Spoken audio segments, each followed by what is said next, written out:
vengeance, punishment inflicted, or retribution exacted for a wrong perpetrated by one person on another. You have here three fighters: Bobby Lashley, David the Caveman Rickles, and of course Daniel Straus, all needing payback to avenge nasty, heartbreaking, career-changing defeats.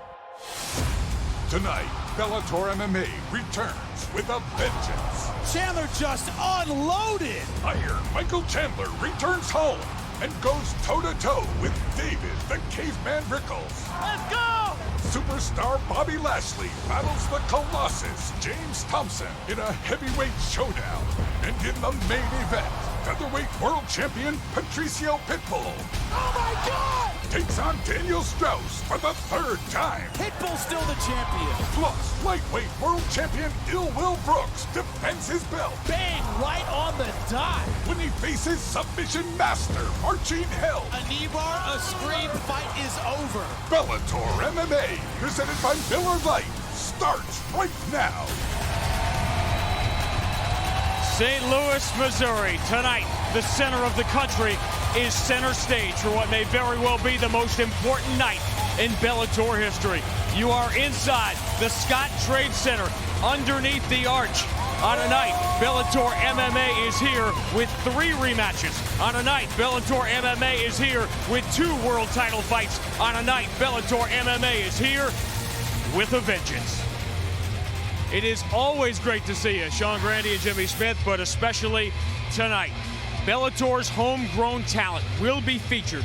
2 names always pop to the top of that list: Will Brooks, Patrício Pitbull. 2 world champions often consumed with each other, especially this week, but tonight they've got bigger fish to fry. That's right, both of them have tough challenges in front of them, and that is for a reason. Straus, of course, it's so hard to get a rematch in MMA. The reason he gets his tonight is because he was so dominant last time against the champion Patrício Pitbull. He made a mental mistake and let that fight get away from him. Will he do the same thing tonight? That is the question. The weight class up, 155. Marcin held the submission specialist. Great jiu-jitsu, great leg locks, unorthodox. Once he gets you to the ground, he will finish you. The question is, can he take down Ill Will Brooks? Great balance, great takedown defense, a physical beast who has yet to be tested at 155. He is outstanding, especially at keeping a fight on the feet. One will become the lightweight world champion. Michael Chandler once was the lightweight world champion. He is on his way back to becoming the face of the company. That's what he hopes. To do that, he'll have to beat the personality of the company, David Rickles. You know, the thing is, the personality covers up the fact that he is an outstanding fighter with the real skills in MMA. He's a giant at 155, fought comfortably at 170 pounds. His greatest strength, though, might be his greatest weakness. Tends to be aggressive, a bit reckless. He gives counter-punching opportunities to his opponent, and that's what Michael Chandler does so well. He starts very fast, he's explosive, dynamic, and has incredible finishing power, not just on the feet, but on the ground. Caveman has to fight a smart, civilized fight tonight. Can he do that? Maybe the only thing more exciting than what is now in Bellator is what is in the future. We're going to see James Thompson and Bobby Lashley later in this one, the heavyweights. That's right. The key for Bobby Lashley is the takedown. The key for Thompson is to use his size, his range, making a striking battle. Don't let this fight go to the ground. And once again, fight a smart fight. Will he do that tonight? Could Bobby Lashley be a future heavyweight champion? Could one of these two become a future featherweight champion? These are 2 of the most exciting young fighters in Bellator. And in a stacked division, you can't just win, you have to make an impression. That's what both fighters need to do tonight. Lawrence and Sanchez, both bangers. Justin Lawrence, the American kid, spectacular striking, wants to make impact in his hometown. Emmanuel Sanchez wants to be the Oscar de la Hoya of MMA. These 2 tee it up next.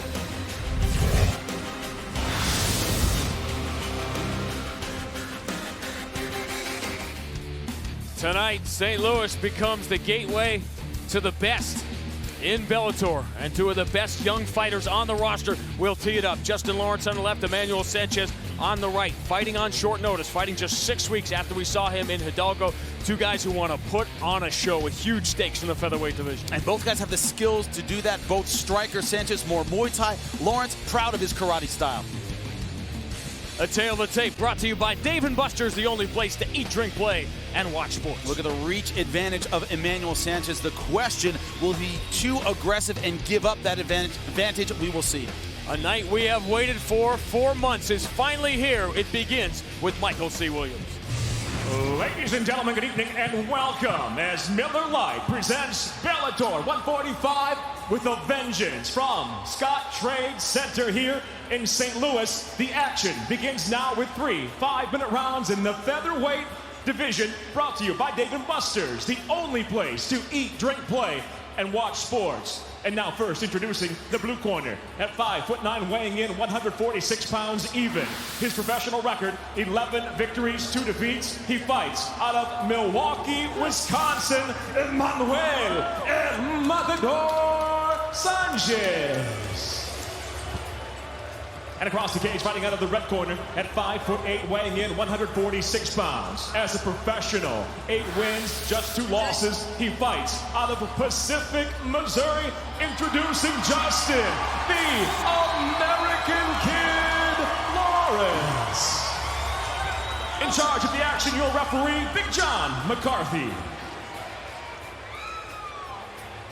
35 miles west of St. Louis is Pacific, Missouri, the hometown of the American Kid, Justin Lawrence. Put himself on the Bellator map with a spectacular win here in June. You ready? Get up. The Fight Clock brought to you by Miller Lite, the original Pilsner Cheers. It's Miller time. These two do not figure to waste any time. No, they do not. And Lawrence talked about that. My side kicks. He says you can't walk through them. That'll keep the range. Nice left hook. That's what we talked about. My strikes are unorthodox. You don't see them coming. Like that. Justin Lawrence, first fight in the UFC was a spectacular head kick knockout. He actually got injured on that spectacular knockout. He's still 25 years old. It seems like he's been around forever. He was in the gym at 6 years old. Spent his whole life fighting. Tell very confident in and out. Golden Gloves champ here in St. Louis. National kickboxing champion 6 times. He said I'm unorthodox with the feet, but I have power with the hands.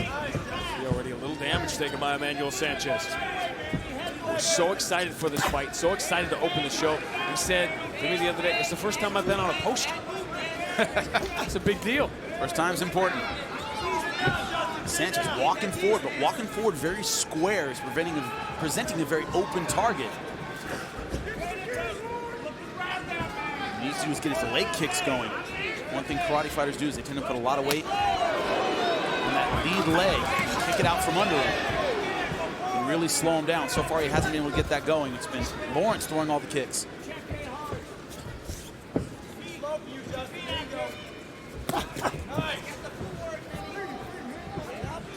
Download the new and improved Bellator MMA mobile app for exclusive videos, fighter stats, upcoming events, and ticket info. We're telling you a lot more about upcoming events later on tonight. You can also become the 4th judge, score every round live with other fans.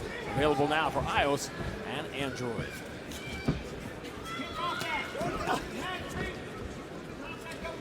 Depending on where you divide summer and fall, this is already the 2nd fight for Emmanuel Sanchez. Lawrence caught that leg kick.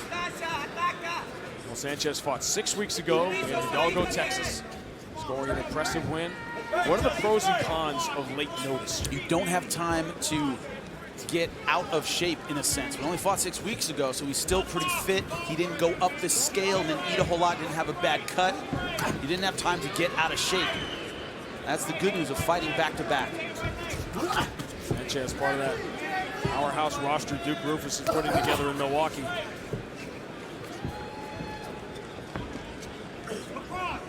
Lawrence setting footwork traps. He's getting Sanchez to come forward, which he knows he's going to do, and then he attacks and backs out. What you do, you play the matador against the bull. Sanchez certainly playing the bull so far, moving forward the entire time, just like he said he was going to do. And he has the reach advantage. Might behoove him to sit back, let Lawrence come to him and play the counter punch and kind of switch the roles around. going to be an epic night before it's over, trust me.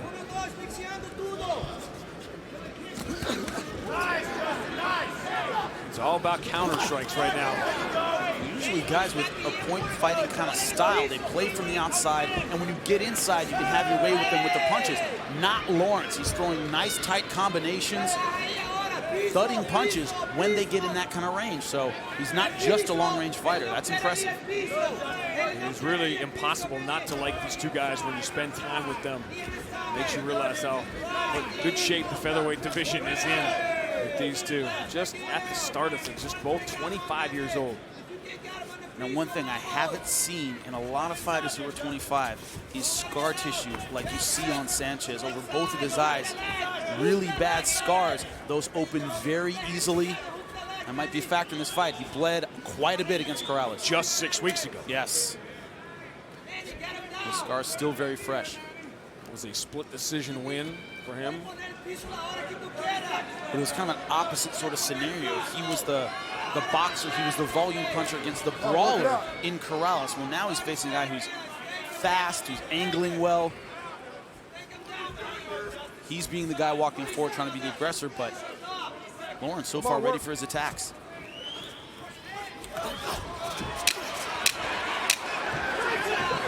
Exactly what we expected between these two young fighters opening the show here in St. Louis tonight. Sanchez and Lawrence headed to round 2.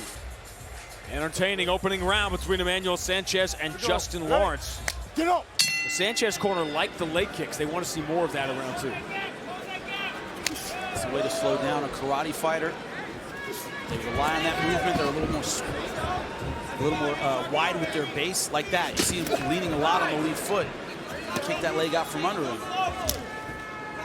Lawrence just hasn't been a stationary target. The weakness to Muay Thai in traditional kickboxing is there's not a lot of footwork. You watch Muay Thai in Thailand, they stand toe-to-toe and they unload on one another. They don't move, they don't angle like a boxer or a karate fighter would. Lawrence has scored on the counter. A 10-9 round for Lawrence? Yeah, definitely.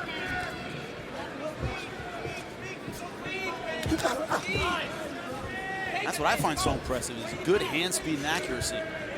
So many fighters starting MMA late. These two, 23 fights between them. Just 25 years old. In close, good short left by Justin Lawrence. He's not a guy who admires his work. He throws and then he gets out.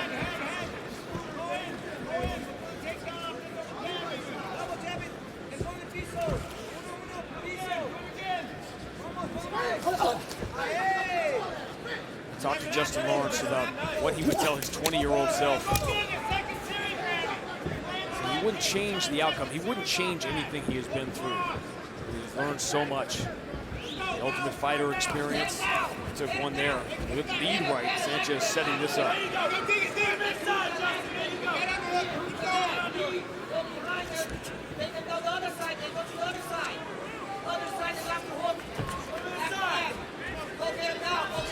A lot of commitment to this takedown, going for the body lock. Download the free Spike app with full episodes of your favorite shows anywhere, anytime for free. Now available on the app at the App Store and Google Play. We did see good groundwork from Sanchez against Corrales. But not really dropping and committing to the double leg. Still seeing this as kind of a clinch work kind of position rather than as a takedown position. We saw him go crazy with the hammer fist when he had Corrales down. Right. You see those cuts over the eyes. They've opened up again. And that's a bad spot. It's a bad spot for 2 reasons. A, the blood runs down into the eye. Number 2, if it's near the lid, they will stop the fight. I think it's above that. It's the same scars he had we saw on his face yesterday. Heard John McCarthy just say it, cut from a punch. Lawrence, not easy to take down.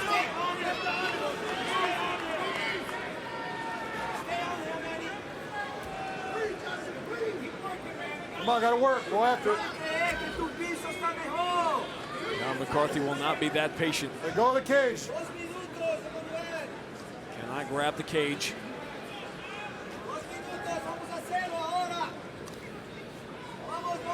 Lawrence pretty much working for the stall against the fence. He's just waiting for John McCarthy to to stall this one out and get him back to the center. So much energy the first 7 or 8 minutes of this fight. Now all of a sudden, okay. But not a lot of effective aggression by Emmanuel Sanchez. He's the one pushing him against the fence, but not getting close to the takedown, not landing any significant strikes, little stuff to the thighs, but to me, not enough to get the round back at this pace. Grab it. Trying to set up the trip. As you said, boy, Justin Lawrence has become a much better defensive fighter. Work it out. Let's go. Justin Lawrence is looking up at the clock. That's comfort. Finally, John McCarthy will separate.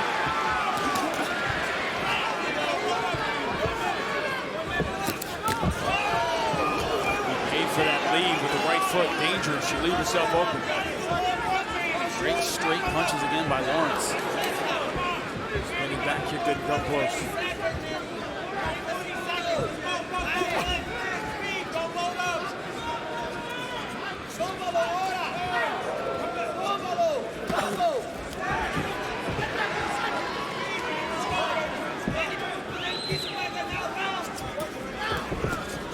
This is a great time to point this out. The guy going backwards isn't the guy who's necessarily not in control.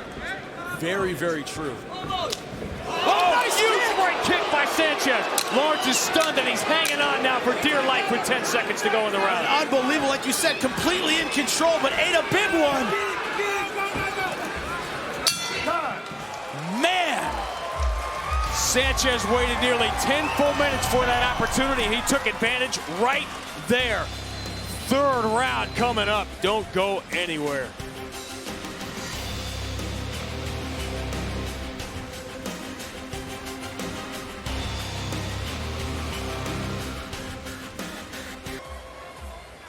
Exactly what we thought it would be between two of the best young fighters in Bellator. We go to round 3. It's been Justin Lawrence's fight, but he got rocked at the end of round 2.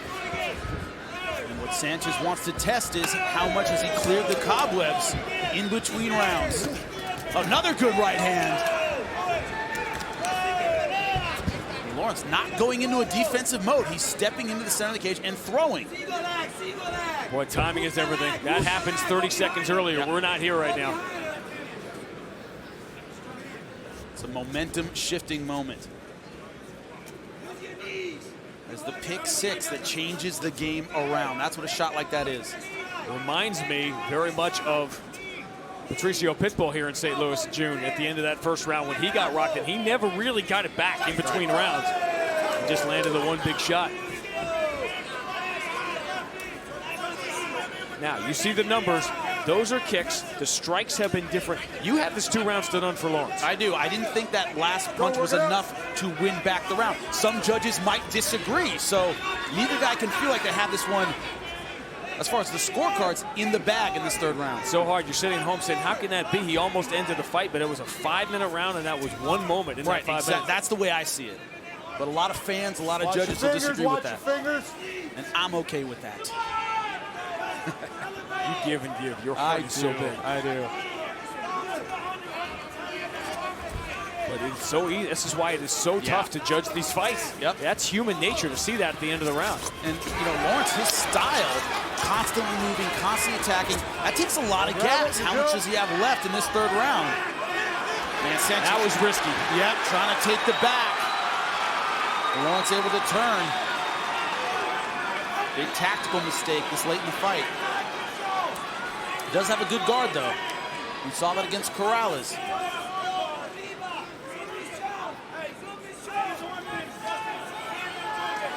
I've seen moments like that at the end of the 2nd round where a fighter literally won't remember anything past that after the fight.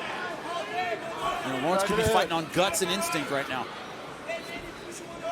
Lawrence, man, has to be careful. Sanchez, a good guard. He's always cutting angles, always looking for something and throwing elbows. You always talk about this. This is a great visual of it, how hard it is to hang on in the 3rd round of a fight when there's a lot of sweat, there's blood. It's so much more difficult to hang on. Yep.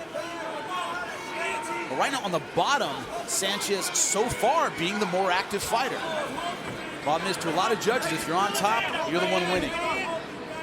Sanchez, landing good elbows from the bottom, going for a lot of submissions, now trying to lock up a Kimura. That strategy he had against the fence, which is hold on and stall, is not working on the ground because Sanchez being very active. He's working very hard for it. And that's the danger. Cut on Lawrence due to a punch.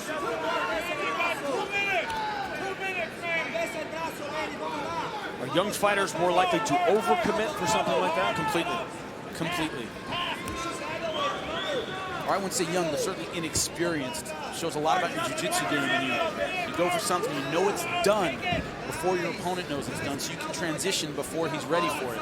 Huge part of the game. You got to keep those elbows to the side. Knock them down 12-6.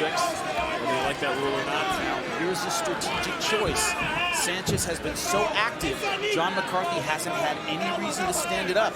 He might want to hold off on that for a little bit, let this fight stand back up, and see if he can hurt Lawrence. There's a lot of judges, like I said, will just automatically give to the guy on top, but I think Sanchez is winning this fight from the bottom, but I don't know if the judges will agree. This is going to be a tough one to call. Yeah. Now that's a good transition. Rolling for the knee bar. That's how minute 15 begins. So tough to hang on. Back to the Kimura. Not in a good hip position to finish that, though. Lawrence looking for the back. Look at that mobility of Sanchez. Now able to get around the leg. This has been 3 different fights in one. Completely. It's what you love to see, man. Versatility. And they stand as we enter the final 30. Sanchez still coming forward. That line in the featherweight division is so long. Neither one of these guys wants to lose their place. Both of these guys knew they were going to start off the show. They said, we want to start it off right. I think they did.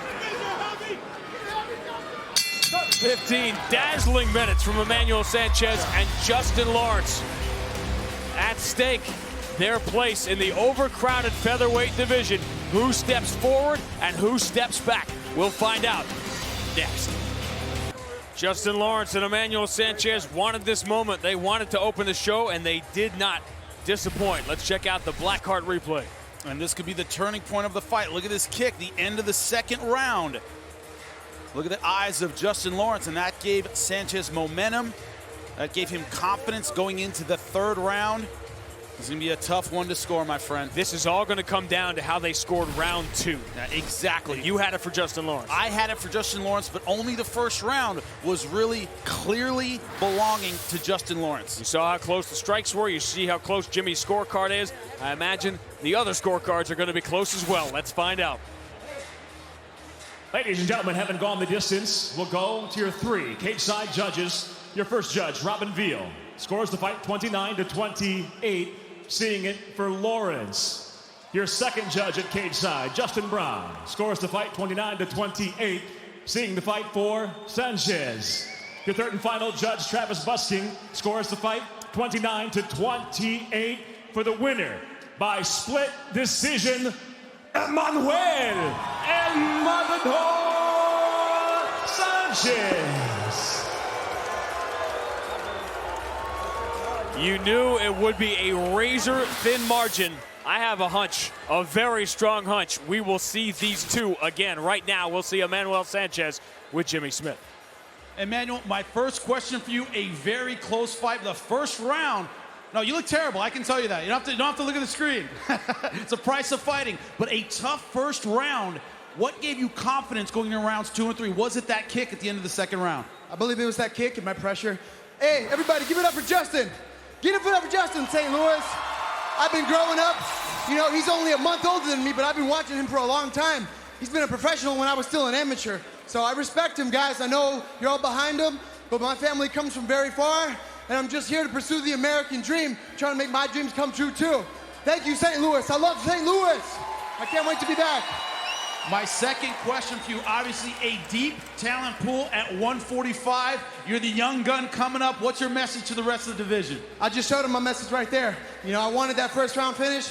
Trying to get signed to Bellator. I had 4 first round finishes in a row. So You know, I've come up short in some finishes that should have been finishes in my previous fights in Bellator, but, you know, I'm just, I'm hungry, man. I'm gonna keep getting better. Like I said, Justin's such a talented martial artist, and it was hard getting his rhythm, but I was able to come and execute my game plan and, you know, get that highlight reel knockdown. Can't wait to see you fight again. Emmanuel Sanchez, ladies and gentlemen. Alex, His coach, Duke Rufus, told him, fighting on short notice, you don't have to get ready if you stay ready. And Emmanuel Sanchez was ready, and that is the kick that turned this fight around in the closing seconds of round number 2. Justin Lawrence, you could tell he had a hunch the decision was not going to go his way. He will start from scratch. Our night is just getting started. The heavyweights are next. Still to come, 2 world title fights. Pitbull Straus 3 and Brooks versus Held. Plus, Michael Chandler battles David, the caveman Rickles. But up next, it's the much anticipated heavyweight rematch between Bobby Lashley and the Colossus, James Thompson. Relentless shots, and that is it! When Bellator MMA with a Vengeance returns live on Spike. Still to come, not 1, but 2 world title fights. It has been an active week and an active year for a very active guy, the lightweight world champion, Will Brooks, as he properly prepared for one of the game's best young submission aces. Hey, twice the featherweight world champion Patrício Pitbull has come up aces against Daniel Straus. Will the 3rd time be a charm again? Every time Daniel Straus has looked better. The first time against Patrício Pitbull, he was shook by the power. It seemed, tried to stay too far on the outside. The second time, excellent job, but a mental lapse. Patrício Pitbull never has mental lapses. Incredibly consistent, incredibly physical. That's been the difference in the 2 fights they've had so far. He doesn't want the spotlight, he just wants the title. Locker Cam brought to you by Gold Bond Ultimate Men's Lotion. 3.5 years ago, James Thompson and Bobby Lashley met in a heavyweight encounter they're still talking about, but for Bobby Lashley, it may as well have been yesterday.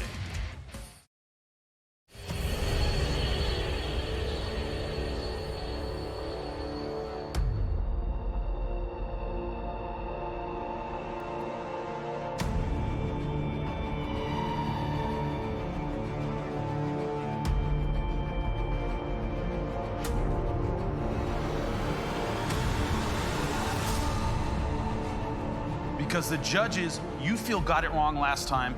Is there more motivation to finish the fight, to eliminate the judges from this fight completely by finishing it? This time, I'm just gonna go out there hard. I'm swinging my hands. Bobby Lashley! I'm gonna shut him up. Whoa! Lashley took the takedown. Now Lashley going to work. Now looking for the rear naked choke. Got it. And he gets it! The more serious test he's come up against has been me. Since then, he's beaten a few donuts. It's his heart. He doesn't want it as much as I do. I begged Bellator for this rematch. It doesn't usually go like that. Usually the guy who loses wants the rematch. I want this because I see that decision. I almost see it as a loss. I owe Bobby Lashley. Thompson, there's one thing that you gotta remember. Thompson's hurt. Should've won the first time. I will win this time. I go all out. I either get finished or my opponent gets finished. The statement I'm gonna make is gonna be the one written all over his face, which is gonna be half hanging off. James Thompson coming forward as always. Relentless shots, and that is it! James Thompson is just somebody standing in my way right now. I'm training my butt off for this thing, and I'm looking at going to the Bellator title, so I need to win this fight. I'm coming out here to put a stamp on it. Whoa! He's hurt! They're just trading bombs.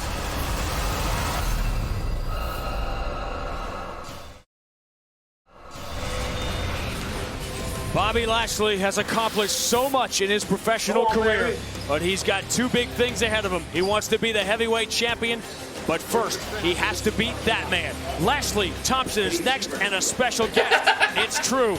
It's damn true.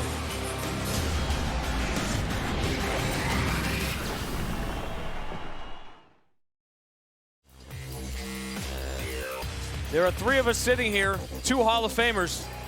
Both of them are Kurt Angle. Amateur Wrestling Hall of Famer, Pro Wrestling Hall of Famer. It's been about a week and a half since the announcement that you were going to be part of things here at Bellator, and it looks like you have just had a blast. Oh, I've had a blast. I went to Dave & Buster's last night. To see all those legends in one room, it was electricity. The fans were great. It was a big win-win for Bellator and the Bellator fans. If you've never been at Fan Fest, you got to go. It's an awesome time. I had a great time as well. Now, my question for you in this upcoming fight, you in your amateur wrestling career, winning the Olympic trials, you took on guys like Mark Kerr, Mark Coleman, Kerry McCoy, and you're not a big heavyweight. You're beating guys a lot bigger than you. What's your advice to someone like Bobby Lashley taking on a giant heavyweight in James Thompson? Well, Bobby's been in this situation before, obviously in amateur wrestling, but here in fighting in Bellator, he's lost to Thompson. What Bobby needs to do is he needs to stick and move. He needs to wear Thompson down. Thompson's a beast, but Bobby Lashley, if he does it right, he wears him down. The longer this fight goes, the better chance he has, but he can't go toe-to-toe with Thompson. All right, 2 years ago, you and I had a conversation. It was about if time had been different in 1998, when you were making your choice as to what to do with your life, and MMA was what it was. You would have got. You didn't even let me finish the question. You jumped me and said, I'll cut you off right exactly. now. I would have went the MMA route. I love it. I have a passion for it.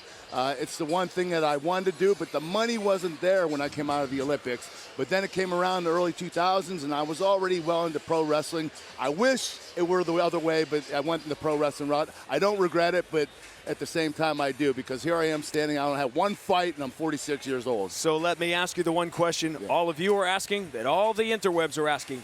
Is there a chance we will see you, Kurt Angle, in the Bellator cage? I'm not going to tease everybody, but there is a possibility. We'll see, but I'm getting my feet wet here in Bellator. I'm going to have a good time. I'm going to sit back for once in my life, relax and watch, and eventually I'll make that decision. Why don't you stick around with us and check out Bobby Lashley I'm gonna have a blast. And the Colossus James Thompson.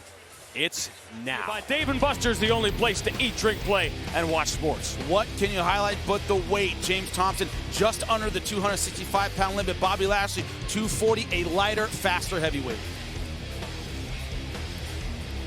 Live on Spike, Bellator MMA, presented by Miller Lite. Now features heavyweight set for 3 5-minute rounds. We introduce the blue corner first. At 6'5", weighing in 264 pounds even. His professional record, 20 wins with 14 defeats. Fighting out of Arlington, Texas, he hails from Manchester, England, James the Colossus Thompson.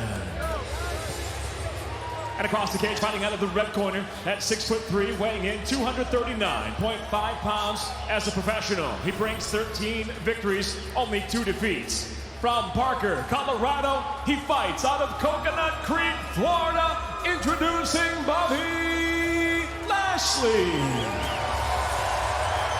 And the referee in charge of the action, Mike England. Right here, guys, right here. All right, fellas, I gave you instructions in the dressing room. You got any questions? You got any questions? Touch them up right here. God bless you. Come out, fight at the bell.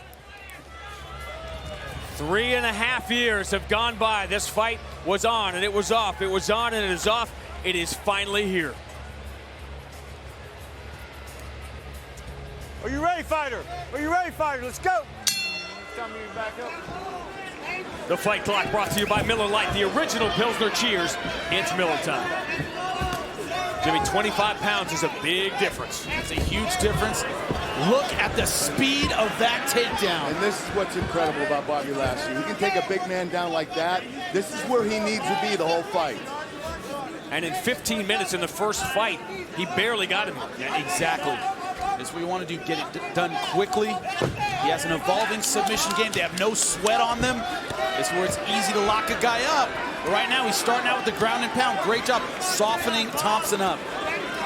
He's doing a great job right now. Bobby's really gotten great position. He's getting a lot of good blows in right now. This is it, man. This could be it. He had that left arm tied up. That's how he was able to rain those blows down. And Bobby Lashley has come out on fire. James Thompson is in trouble and it's over. Wow. The exact kind of performance Bobby Lashley needed.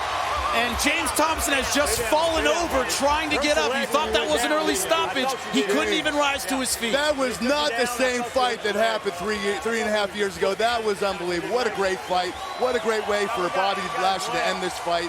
Wow, I'm impressed. I am impressed. Man. They said the winner fights the same fight twice. It's the loser that goes back to the drawing board, that makes improvements. This is an improved Bobby Lashley. And this was a plan. He had that plan from the beginning. He knew he was going to attack him low, get him down. If he got him down early, this is what could happen. I'm really impressed by Bobby Lashley tonight. Let's check out the Blackheart replay. Can you be able to get on your stool? Or? All right. Watch the left knee. Yes. Man, beautiful single leg, straightening out the ankle. And look at the wince of pain. I think James Thompson got injured with that takedown. Yeah, bent his knee the wrong way. His knee, yes. Bobby Lashley went with the shoulder. He came in at the shot. He didn't stop. He plowed through that knee. He didn't stop at the knee. He plowed through it. That's the right way to take a guy down. Unfortunately, injuries occur, and this happened tonight. It was almost an ankle pick and a single leg at the same time, Without a straightening doubt. out the leg. It was a lower single leg. You're right, a low-level single leg. And once that happened, it was all over. Beautiful ground and pound.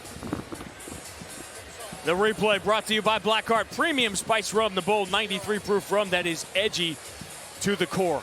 James Thompson, Kurt, he's got to be on the ground knowing whatever's going on with his knee, that's distracting him, and he's got the blows raining down. There was nothing he could do.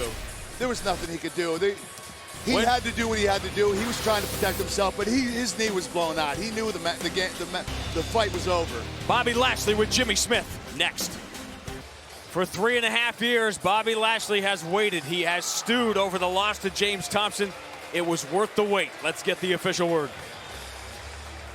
Ladies and gentlemen, inside the Bellator cage, the end comes quickly. 54 seconds into round number 1. The winner by TKO, Bobby Lashley. 7th consecutive win for Bobby Lashley, and now for the first time he can truly look ahead to the heavyweight title. He's with Jimmy Smith. Bobby, my first question for you. You wanted to throw hands, you wanted to finish, you didn't want to leave it to the judges. How does it feel to do that in the first minute of the first round? That feels good, man. I had a great training camp. I feel light. I feel fast today, so I knew that I could probably do anything I wanted in that fight. Now, I had Kurt Angle beside me during your fight. He was impressed by that takedown. Talked about your athleticism, your speed. What does that mean for your opponents moving forward? Man, they got to do more than just practice defense, because I don't think they can stop my takedown. I don't think any of these heavyweights can stop my takedown. Now, my question for you, he was hurt by that single leg takedown. You saw him escorted out of the cage. No, you don't like seeing that. Did you know he was hurt right away, or was it ground and pound? You didn't know until after whether he was injured. Could you feel it? Man, I give it off. I could take my hat off to James. When I took that shot, I felt his knee pop. I heard it pop. I didn't know what it was. I thought it maybe was just a boob, but then he couldn't get back up. And then he just took some shots until he couldn't take any more. Well, an outstanding performance, Bobby. Congratulations. We'll see you again soon. Bobby Lashley's 14th win, maybe the most impressive, and he got to do it in front of his longtime friend, Kurt Angle. Well, on the one hand, we didn't get to spend a whole lot of time because that ended up it was a short fight, unfortunately, but I'm very happy for Bobby Lashley. He's on a roll, 7 straight fight wins. I think that's awesome. I'm really happy for Bobby. He's a great fighter. He's a great athlete. He has a big future in front of him. It almost seems like you've been on a microphone before. Hey, bud. Great job. Great job. Some big-time talent, Kurt Angle and Bobby Lashley. Kurt, thanks for hanging out with us. Thank you, we'll guys. see you. I had so much fun. We've talked about the different divisions, the featherweight division, the lightweight division, the depth. Tonight, the homegrown Bellator talent. This is what is on display.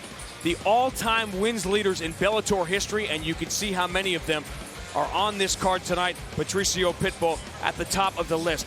These fighters have helped build this company towards this night. Yeah, they have been, and they've taken on one another a lot. A little bit of a bottleneck at the top. Will we shuffle the deck tonight? That's important. If Marcin Held can move up towards the top of this list, it'll be the biggest win of his life. The submission specialist, the prodigy. And if that happens, it would also be just the second time that the outspoken lightweight world champion Will Brooks will have tasted defeat. One of 2 world title fights still to come here in St. Louis tonight.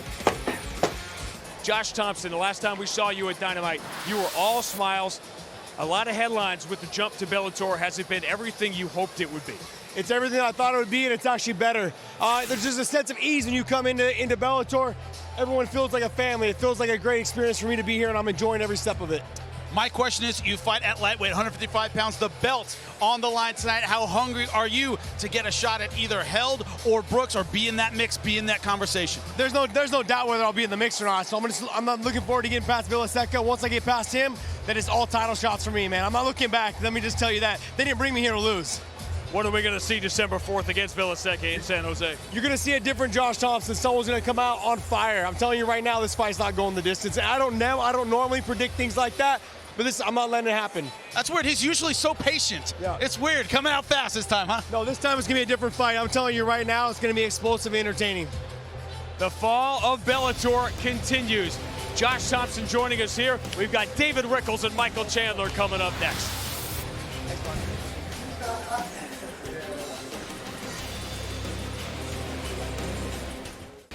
The iconic arch of St. Louis, Missouri, and we have seen some iconic moments in this building for Bellator already this year. You referenced, Jimmy, the lightweights.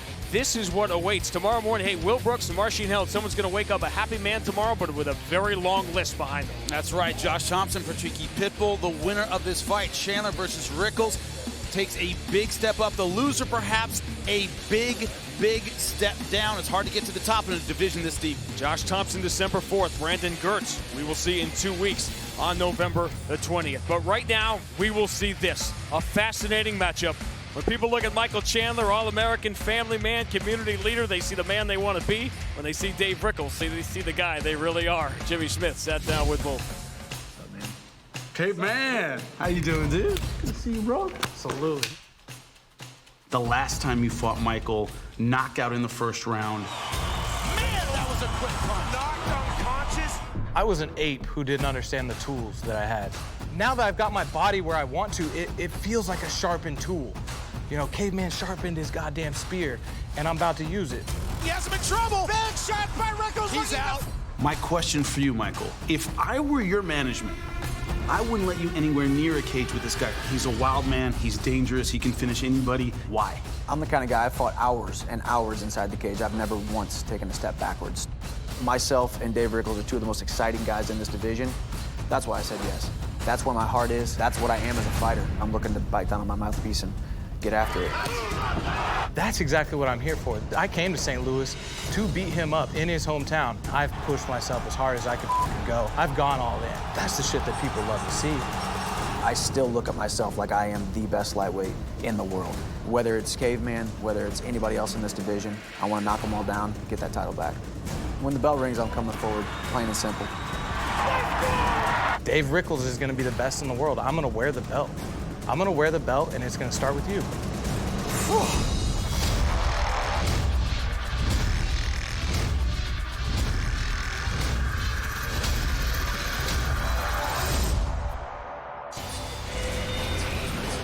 Michael Chandler, the former world champion, turned it around the last time he was here in St. Louis, looking to continue the roll. David Rickles promised to deliver a win. His legendary entrances always deliver. Enter the Caveman next. Scott Trade Center in St. Louis sits on the historic site of the old Kiel Auditorium. Some historic moments in combat sports taking place in that old building. We've already made history here tonight. Now, Kansas and Missouri have clashed for, well, as long as there's been a Kansas and Missouri, but none of those battles ever began like this. Special, the tail of the tape, brought to you by Dave & Buster's, the only place to eat, drink, play, and watch sports. And look at the height and reach advantage for David Rickles. A lot of times, though, I keep saying it, he's so aggressive, he lets that advantage slip away. Upstairs to Michael C. Williams. Presented by Miller Lite, Bellator MMA now moves to the lightweight division set for 3 5-minute rounds. It's brought to you by Gold Bond Ultimate Men's Lotion. And now, first introducing the blue corner. At 6 foot, weighing in 155.8 pounds, his professional record, 16 wins with 3 losses. He fights out of Derby, Kansas. Introducing David, the Caveman Rickles. And across the cage, his adversary, fighting out of the red corner, at 5'8", weighing in 155.8 pounds, the former Bellator lightweight world champion tonight stands with 13 professional victories and 3 defeats. Hailing from High Ridge, Missouri, introducing the former Bellator lightweight world champion, Iron Michael Chandler. In charge of the action, your referee, Mike England. All right, guys. Right here in the center, right here in the center. All right, fellas, give you instructions in the dressing room. You got any questions? Got any questions? You touch them up. God bless you. Come out fighting the bell. The saber-toothed tiger and the Missouri tiger. Stakes are high. Emotions in the building right now are higher.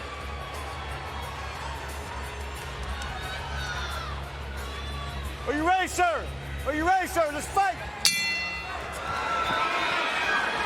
The fight clock brought to you by Miller Lite, the original Pilsner Cheers. It's Miller time. A huge question in this fight. David Rickles, traditionally a slow starter.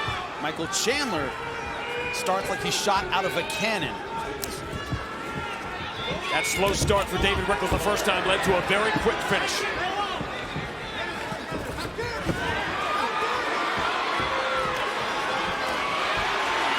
Strong start by Michael Chandler. Good throw. Once again, he starts faster than Dave Rickles, but this time, can Dave Rickles weather the storm? Dave Rickles dropping down to 155 is not used to being in there with guys stronger than he is. Everybody thinks of what they'll gain changing weight classes. You don't think of what you'll lose. Guys at 155 much faster than at 170. Hard to see those strikes coming. You saw the numbers on those strikes on the ground, and now you're getting a look at how Michael Chandler racks up those numbers.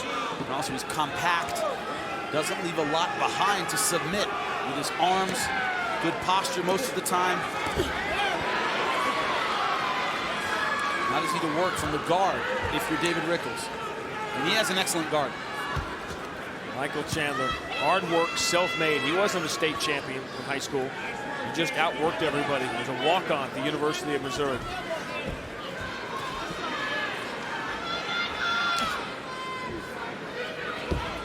Dave Rickles on the bottom favors the triangle. The problem is you have to clear the arm. It takes wrist control and you got to step over it. It's a tough thing to do. And the guy's putting as much physical pressure as Mike Chandler's putting on him right now. Got the long legs and the height to do it, but yeah, the pressure. It's the control you need to set the triangle up.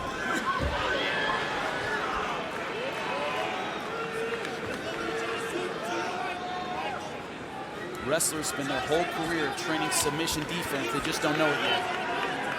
Elbows in tight, head up, straight posture. That's jiu-jitsu posturing 101. They do it for 20 years. See that head always pushing down. It's not a head butt. He's just using it to keep Rickles flat, limit his mobility. There you go. You got to stay busy now. We are still just getting started here, as is Michael Chandler. The 2 world title fights to come, and plenty more surprises as well. Hope the popcorn is nearby. Don't go anywhere. These are solid shots that Michael Chandler's getting in here. Doesn't need a lot of room to throw them. So that shorter, stockier build becomes an advantage. They went for the submission, but not able to get it. Nice decision pushing him off and getting back up. And Michael Chandler looks really quick. And he got Rickles with that right.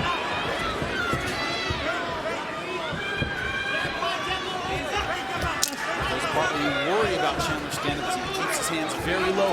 He relies on that speed rather than the hands-high defense, not a lot of head movement. He relies on his physical advantages when he's striking, defensively speaking.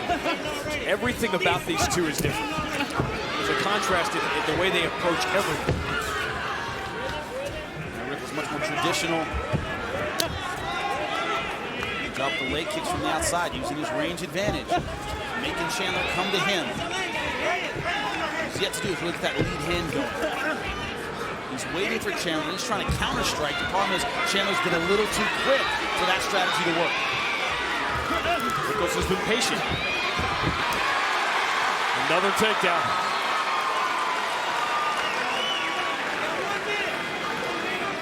first signs of damage. That's a tough spot for that cut. It doesn't look like a bad one, but it's going to cause some blood to pool, especially if he's on his back.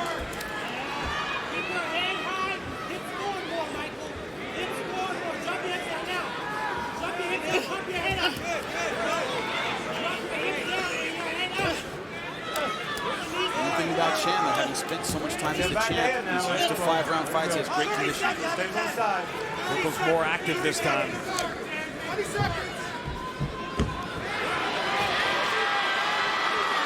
Half guard sweep, trying to come out under the leg. And that puts you in Darce choke position. Not able to get it. Dave Rickles has never been submitted in 20 professional fights. We move on to round 2. Pivotal fight in the lightweight division. A strong opening round for Michael Chandler. In between rounds, Caveman's corner said he was tough that round. Let's see how tough he is this round. They're hoping Michael Chandler will fade, but Rickles will be able to wear him down. Nice leaping kick.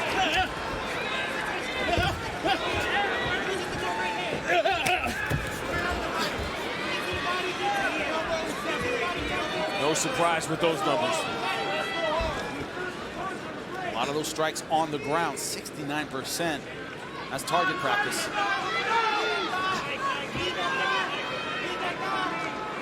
David Rickles has only been stopped twice, but one of those was Michael Chandler.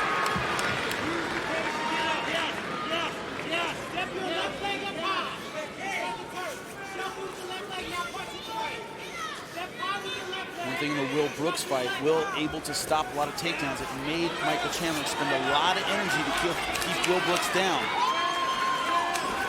Excuse me, try and take Will Brooks down. That's what Rickles has to do. He's going to get taken down. Make him spend a lot of energy. Make it cost him so that when he stands back up, he has a lot less gas. David Rickles gaining a little confidence here.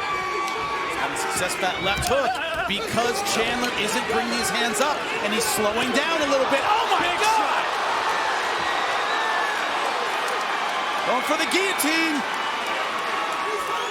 He's pulling guard to avoid it. Just when momentum was swinging his way. Wasn't sure the wherewithal David Rickles would have it to pull him into guard here. Both took big shots in that exchange. Man, what a shot, and he's bleeding severely from the mouth. I thought I might have seen a tooth fly out when he hit him. He's bleeding from the nose, maybe from the mouth as well. Chandler all over him. David Rickles trying to weather the storm. He's in a lot of trouble. Huge right. And going hard for the guillotine again. Rickles able to defend. We've seen David Rickles get knocked out, but we've never seen a situation where he's had to survive for a long period of time like this. And you can see the mess that Michael Chandler has caused. Mike England taking a very close look. Man, they are swimming in blood. I don't think it'll take a whole lot for the referee to stop this. Come on, man, you're gonna have to do something. I don't know if Rickles can see all these punches coming. He's not giving him any space at all. Michael Chandler relentless, trying desperately not to let him go. David Rickles in a world of trouble, and it's over. That was a courageous performance by David Rickles, but a dominant one from that man. As soon as Rickles was getting some confidence, started to land some punches, Michael Chandler cracked him with the right hand. Man. If you didn't know Michael Chandler was back, now you know. And the relentlessness, never let him off the hook, never gave him any space. Once he had him hurt, man, it's like blood to a shark. And there was plenty of that. Let's check out the Blackheart replay. Chandler was was getting hit with some shots, and bang! Right on the nose. right across the nose. All the blood we saw was from the nose. I thought it hit him in the mouth. I was mistaken. We're on the other side of it. That was sweat flying off. Thought that was a tooth. But just smashing his nose with the right hand. And Rickles never able to get back into this fight. Doing everything he could. You can't question his heart. You can't question his guts. But Iron Mike Chandler would not be denied tonight. Tried to get space to get back to his feet. Constantly pushing him back. And his face was a mess by the time he totaled up. As soon as he got in this position, referee saw the opportunity he needed to stop this fight. I think he was waiting for it, Sean. That was 1,000 words and a lot of blood. The replay brought to you by Black Card Premium Spiced Rum, the bold 93 proof rum that is edgy to the core. The home cooking continues to taste sweet for Michael Chandler. Back-to-back wins at home in St. Louis. The numbers in this one, like David Rickles' face towards the end, not pretty. Michael Chandler was dominant start to finish. A courageous performance by David Rickles just to get as far as he did. Let's make it official. Ladies and gentlemen, inside the Bellator cage, the end comes. 3 minutes, 5 seconds into round number 2. The winner by TKO Iron, Michael Chandler.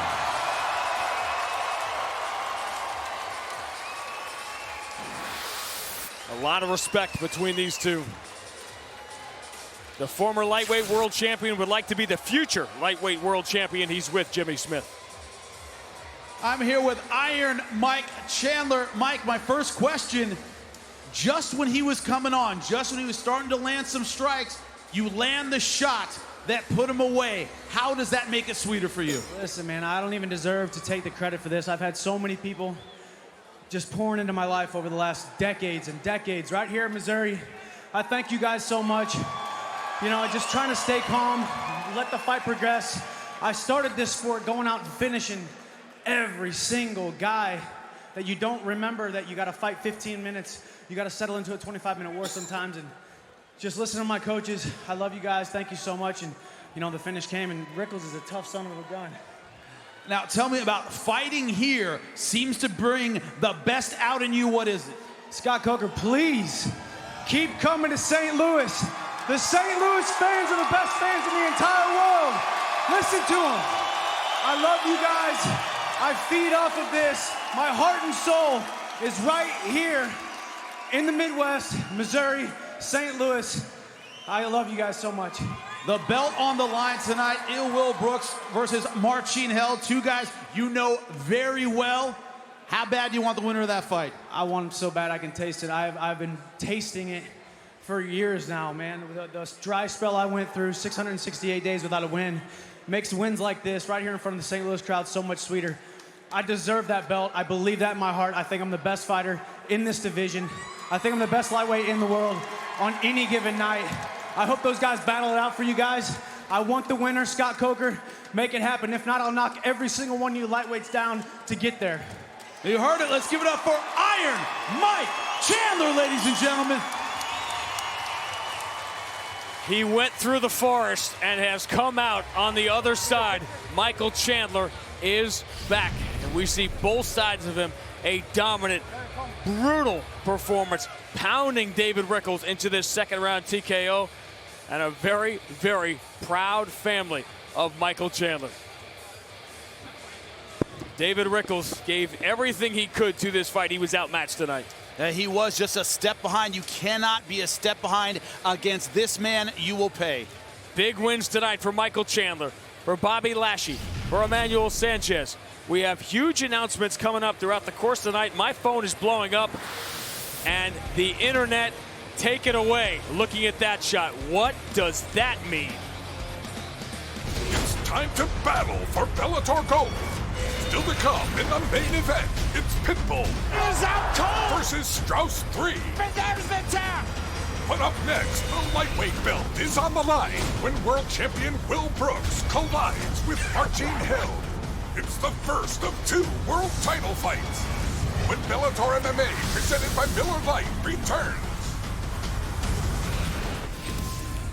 That man is one of the best pound-for-pound fighters in the world. If you don't know him, you should, and you will. He is in 28 fights, 2 rounds, 2 single rounds from being undefeated. His only 2 losses coming by split decision. He is the featherweight world champion. Daniel Straus' Cincinnati Bengals remain undefeated. They could be headed for the Super Bowl, but his Super Bowl comes tonight. One more chance to become the world champion. Locker Cam is brought to you by Gold Bond Ultimate Men's Lotion. But first, the lightweight world title is to be decided between Marcin and Will Brooks, a complicated human being. The hardest thing to figure out, besides the man, is how to beat him.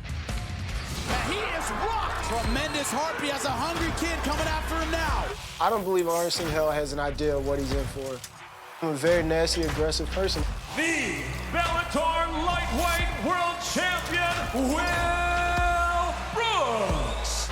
If you didn't already believe Will Brooks is the guy at 155 pounds, I think he wants to convince you. And in every fight, it's almost like an audition for #1. Oh, good right hand. He's hurt. Unbelievable. This guy is at that world championship, world-class level. I'm coming to make you look as bad as I possibly can. Right hand by Brooks. If I don't finish you, I'm fine with that.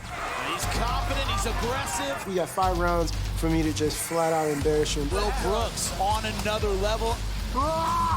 Showed why he's the champion. Going for the heel hook. He got him. He tapped. It's over. That is some great jiu-jitsu. Marcin, he's a clean-cut, smiling kid. And he will break your leg and not lose a moment's sleep over it. Whoa! He's in knee bar position now. There's a scream! And there's the victory for Marcin. What the champ has to worry about is getting his leg twisted the wrong way. Because if Will doesn't know how to skate, it's over. Marcin is going to be the new champ.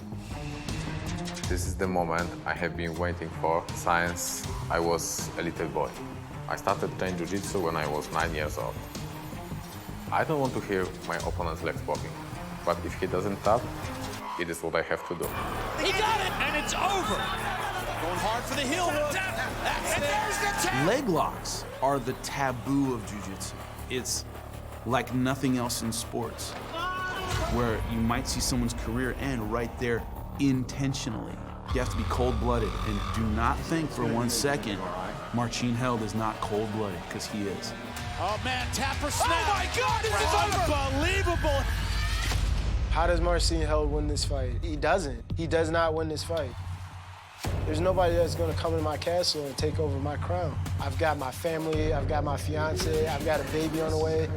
You know, I gotta do everything I can to protect him, and Marcin is trying to come into my castle and take my crown, and I will not allow it. He can grab a leg and I will break his face. He's messing with a different animal right now.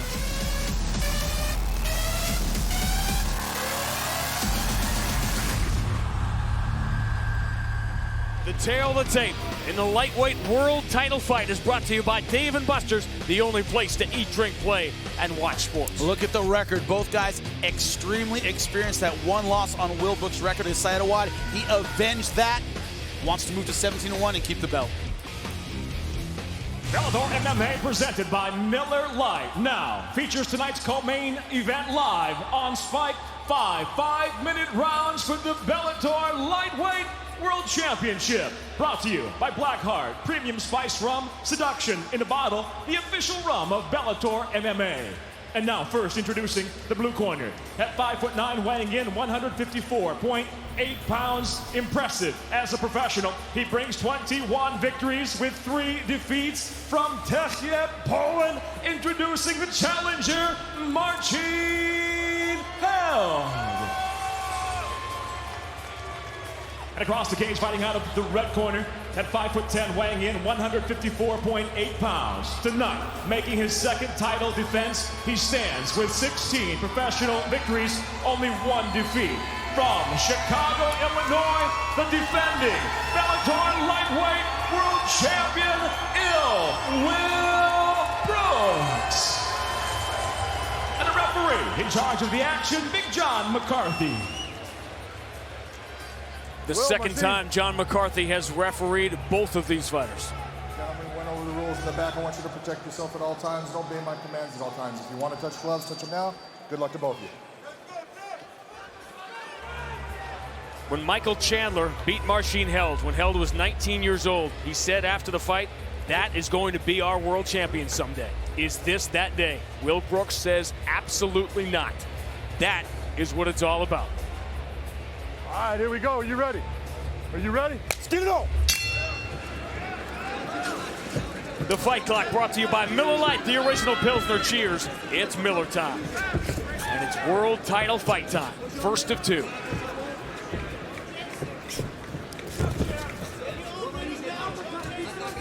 The question is, what has Held picked up in the world of kickboxing? Knocked out Ryan Healy. We know he does have power when he turns over his punches, but is he a complete striker now? The whole world knows he wants to get this fight to the ground, but getting it there is a completely different matter. The takedown defense of Will Brooks is spectacular. It's that athleticism, the balance, the flexibility. He likes to roll back to the heel hook from this position. That's what he did against Tiger Sarnofsky. Liam McGeary tweeting from his seat here in St. Louis tonight. Will Brooks, calm. LC Davis. There's a knee bar he can hit from here with his hips. If he's able to keep the left leg of Will Brooks flat, you can actually finish one with the hips. It's very rare, but it exists. If anyone can pull it off, it's Marcin Held. Will Brooks looks as calm as a guy who has prepared for this exact thing 100 times. Ricardo Laborio, Conan Silveira, my family, Carlson Gracie, they're the instructors over there at American Top Team. Phenomenal jiu-jitsu. I know they've been working on defense. Probably what most of this camp was about. It could be a big night for American Top Team. In Coconut Creek, Bobby Lashley has already won. Daniel Straus, Will Brooks' close friend and teammate, fighting for the featherweight world title next. Here's a question, can he stay busy? Can he hunt for enough submissions to keep this on the ground? Can he land enough ground and pound to keep Will Brooks here? He's going for that knee bar. Can't get it. So Will Brooks very consciously keeping his legs spread.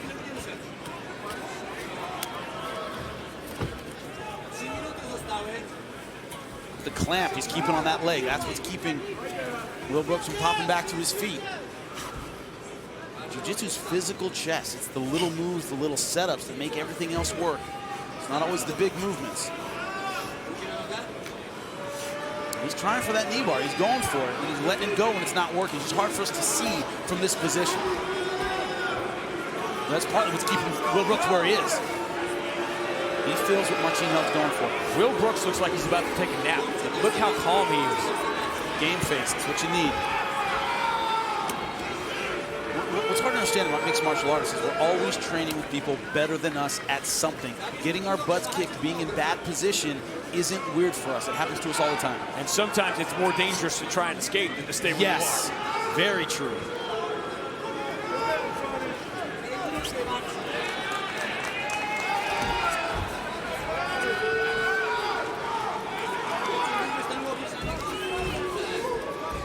Brooks saw that knee coming.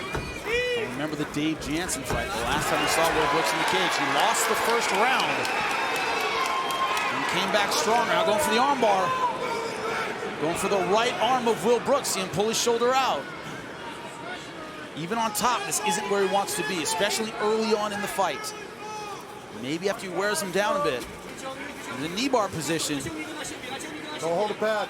See Will Brooks using that left arm. Remember, you can't hold the other glove. You can hold the wrist of Marcin Held, but you can't hold the glove.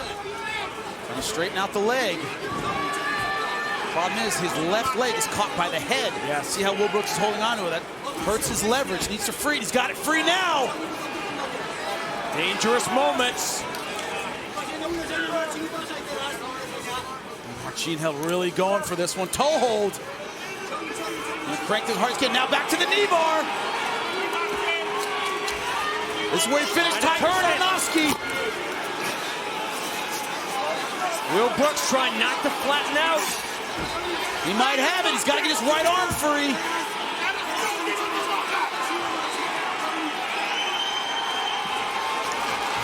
And he's out. Unbelievable. He's not out of the danger yet. He managed to avoid the submission. Well, Will Brooks is walking that line right now. Marcin Held may have been inches from the world title.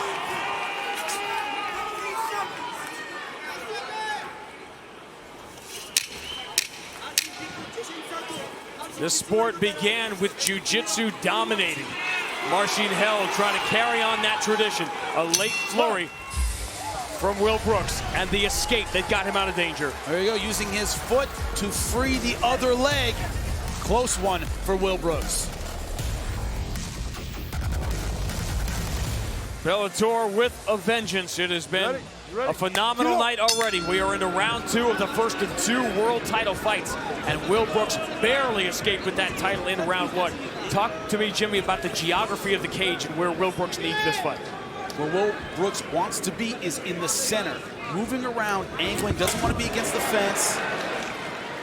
Onan Silveira telling him, keep this fight in the center, but he went to the fence and got the takedown. That's a little surprising.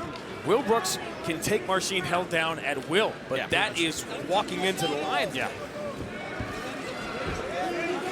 I'm not surprised he would do that at the end of a round, in maybe rounds 4 or 5, at the end of a round to maybe ice the round in the eyes of the judges, but to go for a takedown early in round number 2, both guys still very fresh. Now going for the arm triangle. That's how Michael Chandler caught Marcin Held when they fought. And Marcin Held has never tapped. He passed out.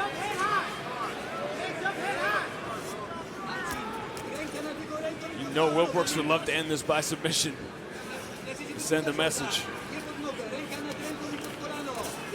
Look at his hips, always angling, always trying to set up, especially the right arm of Will Brooks.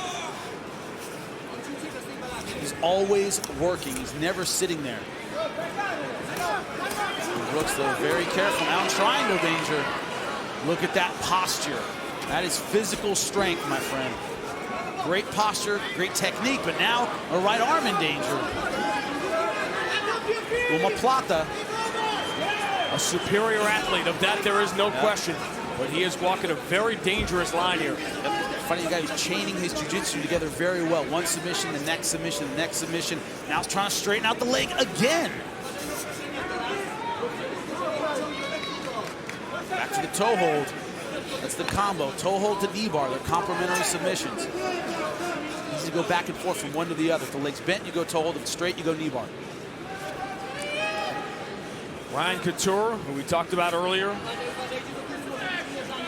speaking for all of us when he talks about the fascinating chess match we were looking at. The problem is constantly going for the legs and stretching out the leg. Fighting against the strongest muscles in the human body might wear Marcin Held out. Now Will Brooks transitioning to mount. Excellent job. The danger that Will Brooks is in is apparent, but that danger, we don't see the fatigue on Marcin Held. Exactly.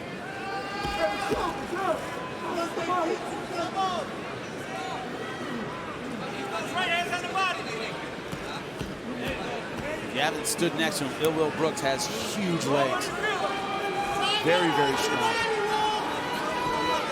He is an elite world-class athlete that he is showing here. It's that next generation of MMA fighters. We're just great athletes, now transition to MMA. Now going for the arm triangle. Marcin Held trying to hold on to that right leg. You can finish it from half guard. It is possible. He's going to want to try to pass to really secure this. He's inching towards it. Marcin Held, that was not a strong reach to keep him in the guard. Got to free that left leg. If he does, he can finish this fight right here. He's got it. Marcin Held trying to roll, though. Stepping on the leg into full mount, and he keeps him in the choke. Now the arm's free, but now he's in full mount. Will Brooks showing his jiu-jitsu in round number 2. It's impressive to beat a man in his own game.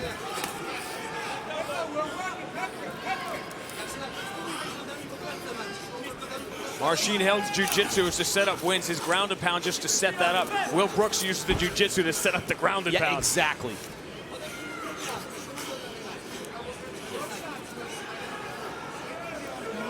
It was so striking how calm Will Brooks remained when he was in so much danger. In key lock position, he has to keep that arm flat. That's hard to get. but it does set up a nice short elbow. Marcin has not been under pressure like this.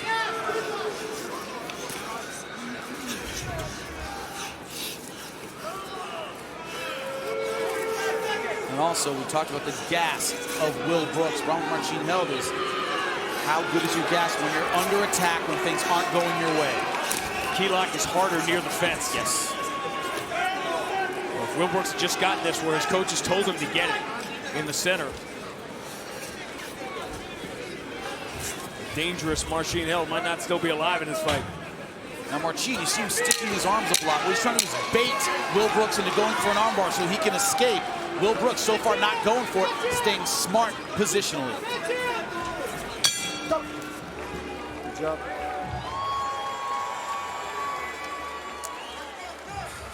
Will Brooks jumps off his stool here for round 3. Ready?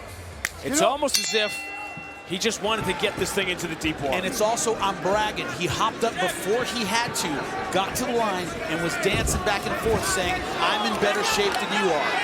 Marcin Held tried to shoot on Will Brooks. That was a low percentage play. But he does have it on the ground. But now, unlike the first 2 rounds, it's in the middle.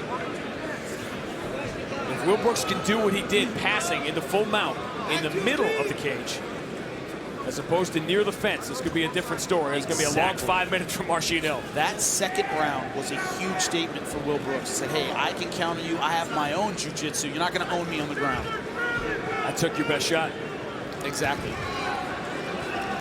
A wipeout in ground and pound, 81% for Will Brooks. The route continues here.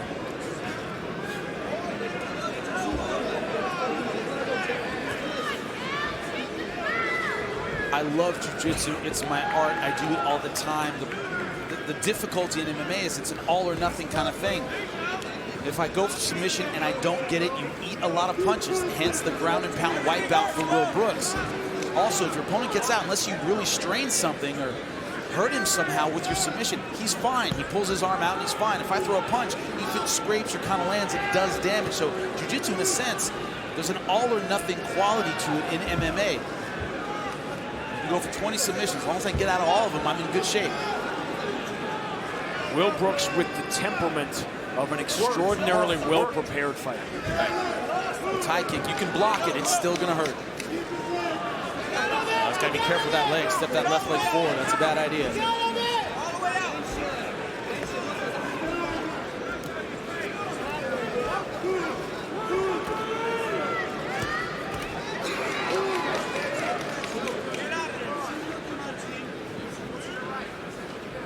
The problem also is that submissions don't get easier as the fight progresses. They get harder. You get tired. The sweat, your opponent get slippery.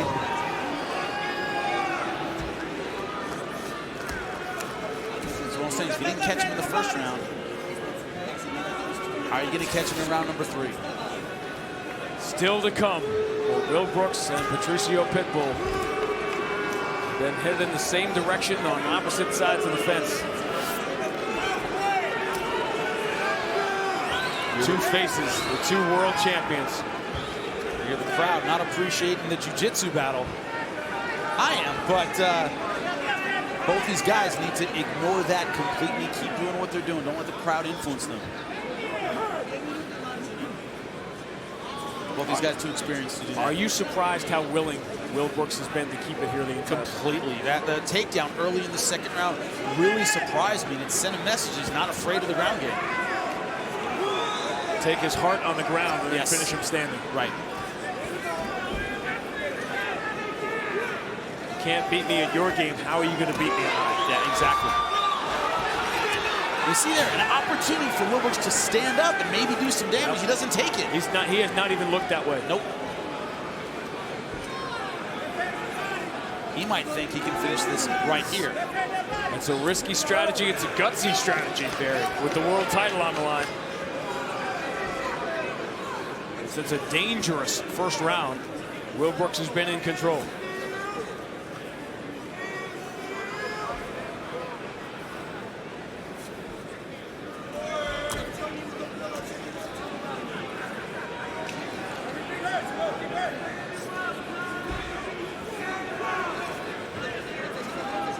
Brooks' best moment of the fight when he passed in the second round into full mount. And there's a half guard trying to come out underneath the armpit of Will Brooks on the right side. He's going for that knee bar again with the legs. With the legs. That's what he's trying to do on top that you guys couldn't see necessarily. You see it there. It can be done. But it is hard to do. Especially on Will Brooks. Now you start to see damage for the first time. Especially when you're getting punched in the face. Now in heel hook position. Got to straighten him out, but that's hard to do against the fence. He's in straight footlock position. That requires extension, and that's hard to do from here. Marcin Held has been here before. He's taken damage to go for these submissions, but never against an athlete the world-class level of Will Brooks. He survived some dangerous moments in round one, but the lightweight world champion in control now as we head to round 4.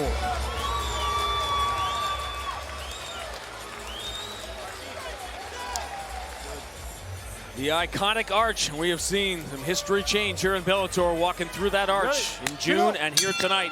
Will Brooks has looked stronger as this fight has gone on, and now we're in the championship round, and you can tell right now which one looks like the champion. Marcin Held looks exhausted when round number 3. Will Brooks is dancing it. Look at that. He rolls for it immediately. Marcin Held is no fool.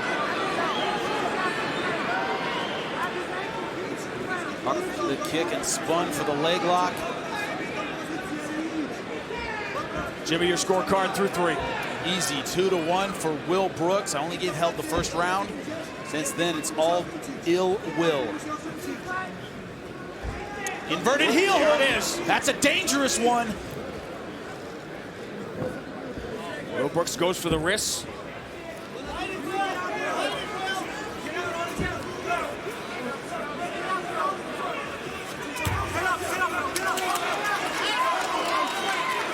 Once again, powerful way out.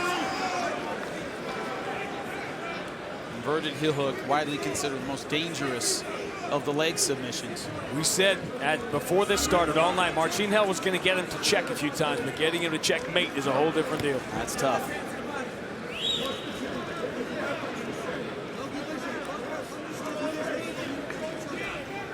How mentally strong is Marcin Held to continue to do what he has to do to win this fight? Taking a ton of ground and pound.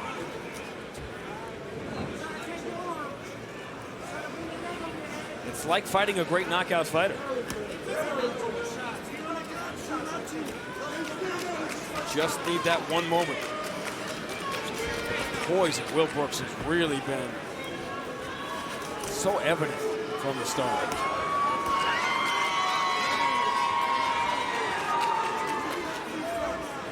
If you're a fan of Will Brooks, this has been a white knuckle fight. But the calm on his face every time he's going to escape a submission, he is confident he's going to get out. We haven't seen him panic, haven't seen him rush. He has faith in his jiu-jitsu, in his ground game. A lot of a lot of Marcin Held's opponents almost concede the submission advantage. Will Brooks has not done that. Any great athlete, almost to a man, one of their characteristics, they are stubborn. Now, Will Brooks has plenty of that to go along with that world-class athleticism.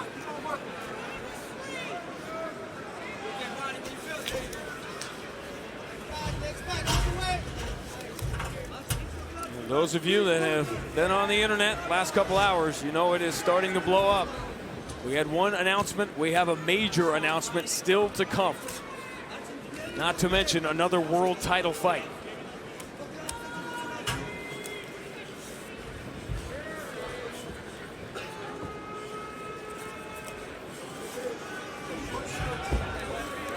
Whenever I see Scott Coker wandering the building talking to people, I wonder what he is up to. He can talk Hillary into the Tea Party.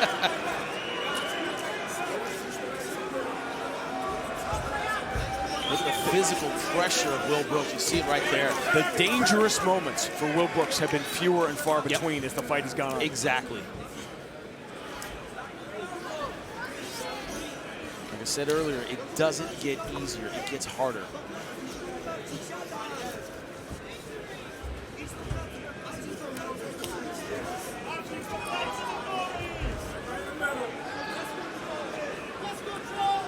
You see the price Marcin Held has paid for going for all these submissions. The knee bar again. Transition to the toe hold. That's the combo he loves, but he needs those feet separate, obviously. Yeah, exactly. Will Brooks has done such a good job of just kicking off with the other foot. Doing well, he's turning with everything he's got. And he can't lock his hands together. He has it now. He's in good position to finish this. Not able to get it. Saw the pain on the face of Will Brooks. It didn't matter. You wonder if in the first round he would have had enough to finish with that. Yeah. But now he has taken so much punishment.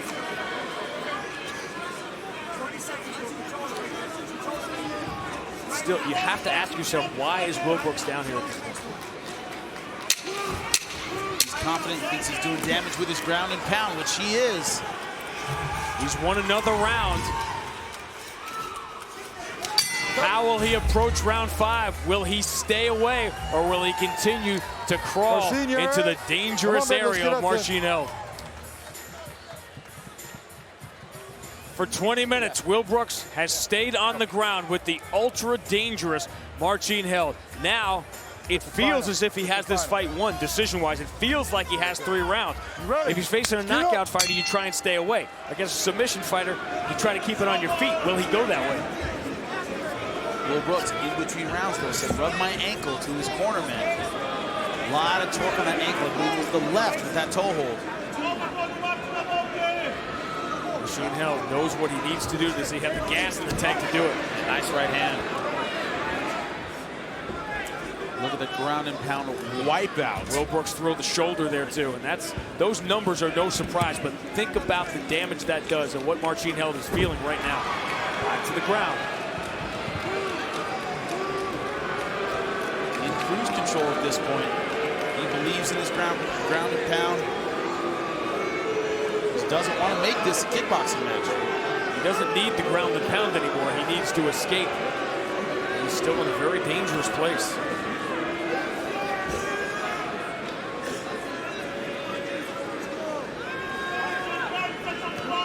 Marcin Held, just 23 years old. 25 amateur fights before he even turned pro at age 16.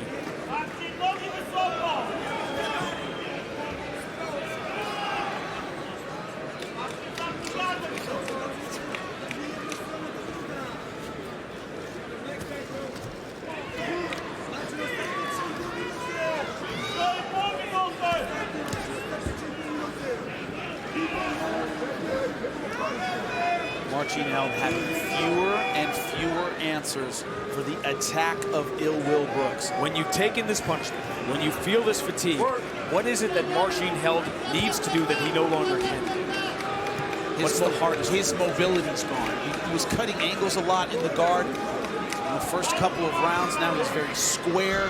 His ability to move around, to cut angles, to set up the submission has severely diminished because of fatigue. You find yourself holding your opponent more. You can't angle your hips. You don't hold on to him as well. It's the setups that really fall apart. And a fraction of a second slow defending these shots here. Yep.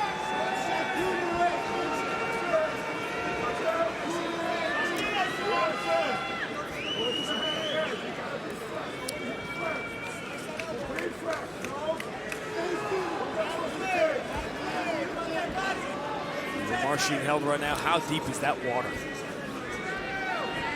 You can't see the sun anymore. That's how deep it is. And you have to. I mean, the only way I can say it is you have to see that I can win this fight. I can still pull this out. But the analogy really fits. It's like you're underwater. You can't see the sun anymore. You have to know it's there. You have to know you can still win. And only he knows if he believes that.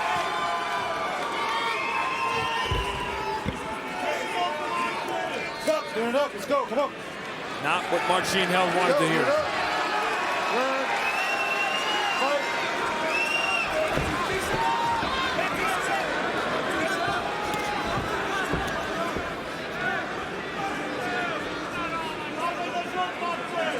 Brooks has been disinterested in range. And he's had it. He's landed some good punches. Marcin Held seems fatigued. His hands are very low. He's eaten a lot of shots. And yet Will Brooks, no interest in kickboxing.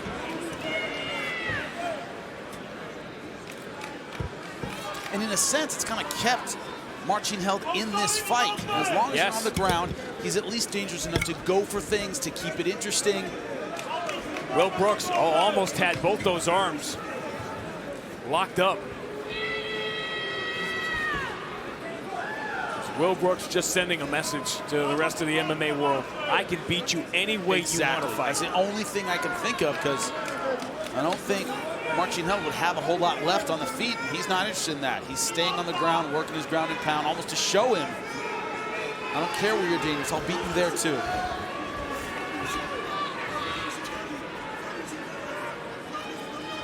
This has been a different kind of dominant performance from Will Brooks.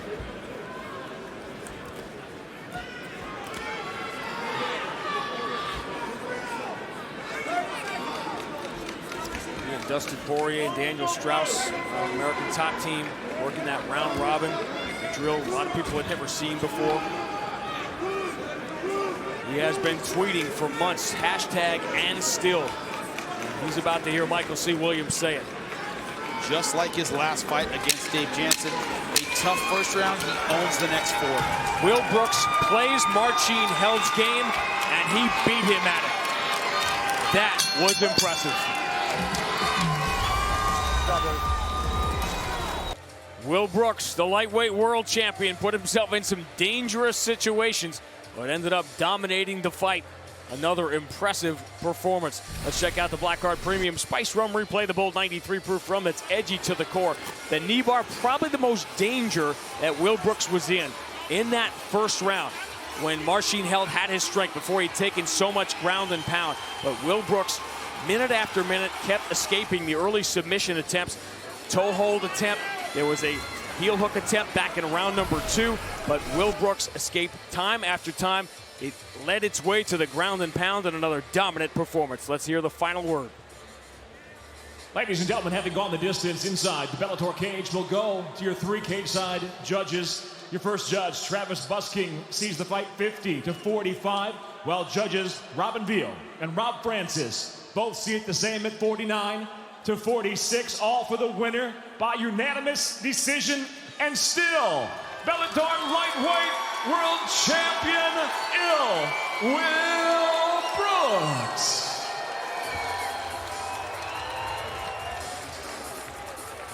He has waited to hear those words, and still you'll now hear his words with Jimmy Smith. I'm here with the winner and still champion, Will Brooks. For the first time, I see you're hurting here. When did that happen? A lot of leg locks from Marcin Held. In the first round, when he got me down, he pulled a leg lock with his legs, and my knee popped, and Big John heard it. I was like, man, I thought I was okay, but then once we came out in the second round, I went to plant on my leg, felt it buckle, and I was like, no, I got to take this to the ground and just hope I can survive there, you know? Now, is that why you kept taking the fight down? I was surprised by that. Everybody thought you'd keep it standing, make it a kickboxing match. You consistently went for the takedown. Is that why? Yeah, definitely, because my coaches wanted me to stand on my feet, and every time I would bounce or try to hit a pivot step, my knee would buckle. And I was like, all right, well, you know what? Do you want to just make it through this fight and fight another day, or do you want to, mess around and blow your own leg out? So I did what I had to do, man. You got to be smart and take care of your body. And, once I felt it buckle, I was like, you know what? I'm not going to risk a serious injury, My question for you, the belt around your waist, a lot of guys want it. Michael Chandler called you out tonight. What's your message to the rest of the division? It is what it is, man. Those guys are always calling me out. Once you get to the top, everybody wants to be where you're at. So it's expected. I beat Michael Chandler. I think you were there. I think it's like 2-0 right now, but he's got my number.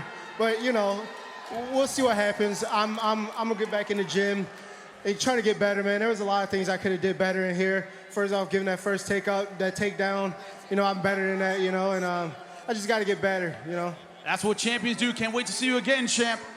Earlier this week, I want to apologize to the fans. There's a lot of unprofessional things that took place during this fight week, and I want to apologize to them because I played a big part in that. And, that should never happen, and we should represent this organization better than that. And it was very unprofessional. I want to apologize to them. You're a classy champ. We appreciate you. Will Brooks, give it up for him. When Patrício Pitbull and Daniel Straus met, it was one of the fights of the year. Patrício Pitbull has looked dominant at times. He has looked beatable at times, especially by this man. Will the third time be Daniel Straus's charm and the night he becomes the world champion? A night for arch enemies to settle their score underneath the arch in St. Louis. Bellator MMA with a vengeance. Will Brooks retaining the world title. Big wins for Bobby Lashley and Emmanuel Sanchez and Michael Chandler. The featherweight division most people feel is the deepest in Bellator. Here's what awaits the winner of the title fight. Since March 9th, 2012, it's been the trifecta. Pat Curran, Daniel Straus, Patrício Pitbull. All these guys waiting in line in the mix, incredibly talented. Vaishal and Cara Kanyan will go December 4th in San Jose. We have waited a long time for this. You don't often get a second chance in life, let alone a third. Daniel Straus and Patrício Pitbull put on a spectacular show in January. Can Daniel Straus take the final step and become a world champion tonight? The reason Daniel Straus is here tonight is because he looked so dominant, because that fight was so close. He lost it at the end. The big question, can he keep that performance going for 5 rounds? Each time he took one step forward, and it has led to this. The featherweight world title on the line. The last time they met, Daniel Straus did everything but win.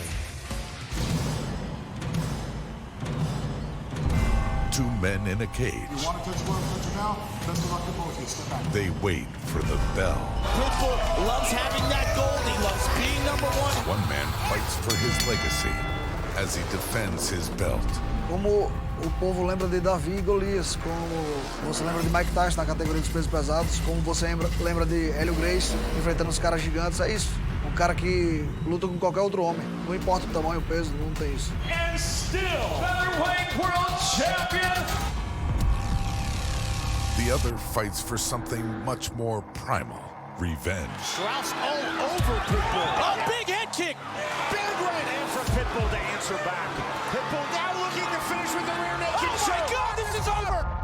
That shit, that won't happen again. Won't happen. I can't lose. And I won't lose to this man. Championship performance. Sorry, that's the best I got, man, because I can't keep watching this shit. I'm coming for what's mine. Devastating left hand. Unbelievable. Whoa. Man, that was a gutsy move. He tapped. It's over. Enquanto você estiver machucado na luta, é só seguir e seu adversário vai se quebrar. Every day I wake up with this guy in my face. Every day I'm thinking about getting this fight back. Não, eu quero lutar com ele. Eu quero bater nele. Eu não tô satisfeito das formas que eu bati nele. Quero nocautear ele. Pitbull turns off his legs with one shot. Shut up. Shut the fuck up, man. Like, what is you talking about? He about to get smashed. And that's just how I see it. That's how he sees it. I'm gonna beat Pitbull's ass, Cincinnati style, flat out. 10 segundos? Como assim? Ele sabe que não é assim. Ele sabe que tava tendo luta dura. Eu tive a vida dele nas minhas mãos. Eu decidia se ele vivia ou se ele morria. Ele esqueceu disso? Two men in a cage. They wait for the bell. It tolls for one man. A world champion. Oh, here's left hand. He's hurt. Oh, good right hand. What a knockout. Throwing to the end. He dropped it. This is a hell of a fight. In the main event, the featherweight world title fight is brought to you by Dave & Buster's, the only place to eat, drink, play, and watch sports. Look at the height and reach advantage of Daniel Straus. He's used that jab, that range. Patrício Pitbull had a lot of trouble getting inside in their last fight.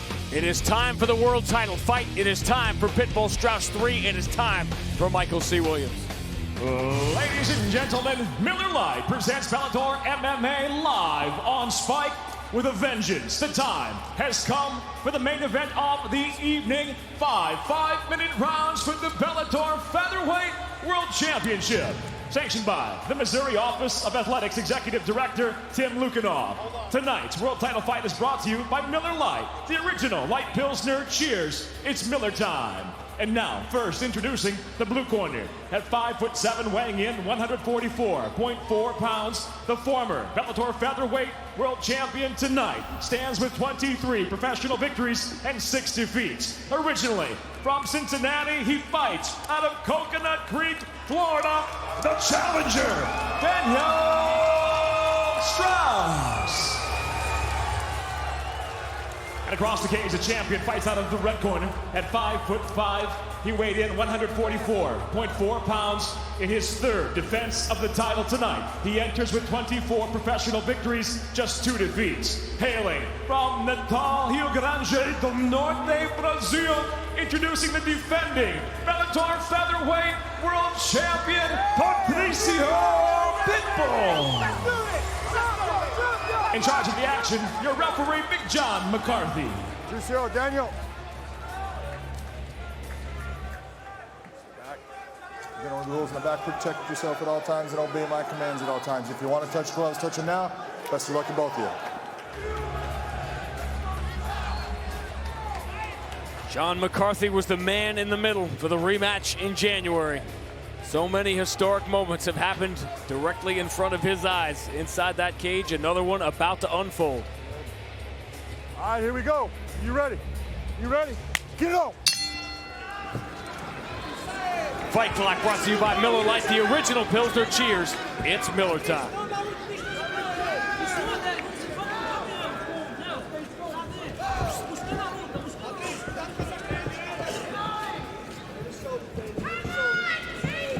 Weakness to the striking style of Patrício Pitbull is that it tends to be basic. He relies on power punches, doesn't angle that much, doesn't throw a lot of kicks. Did he add new tools to his toolkit since their last fight? One of the great heavyweights of all time from St. Louis, Sonny Liston. Everything he threw is heavy. Everything Patrício throws is heavy. The difference between him and Sonny Liston. Sonny Liston had an amazing jab. The problem is Patrício Pitbull tends to lead with the hook or the right hand. He tends to fight short, even for a short fighter. More on Mike Tyson than a Sonny Liston, for sure. Oh, this guy's a lot of respect. That's what you get having fought twice. People don't talk much about the first meeting, but Patrício had his way. He dominated that fight. And Straus looked tentative in that fight. Didn't want to engage. It was an out-of-character fight for Daniel Straus. That was in May of 2011. Tournament final back in the tournament days.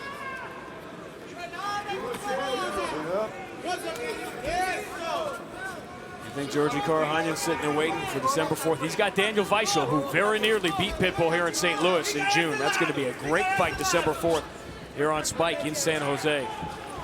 You got to think the winner is going to be the next in line for the winner of this. And I know Georgie pretty well. I think he does care who wins. I think he wants a rematch with Pitbull.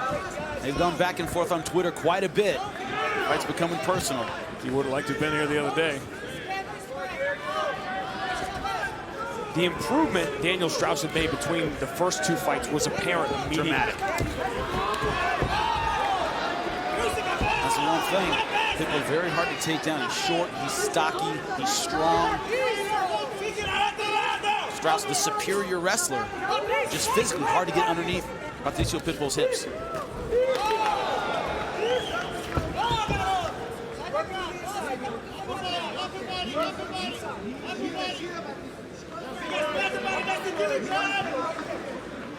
Patrício Pitbull had never taken damage the way he did in that second fight.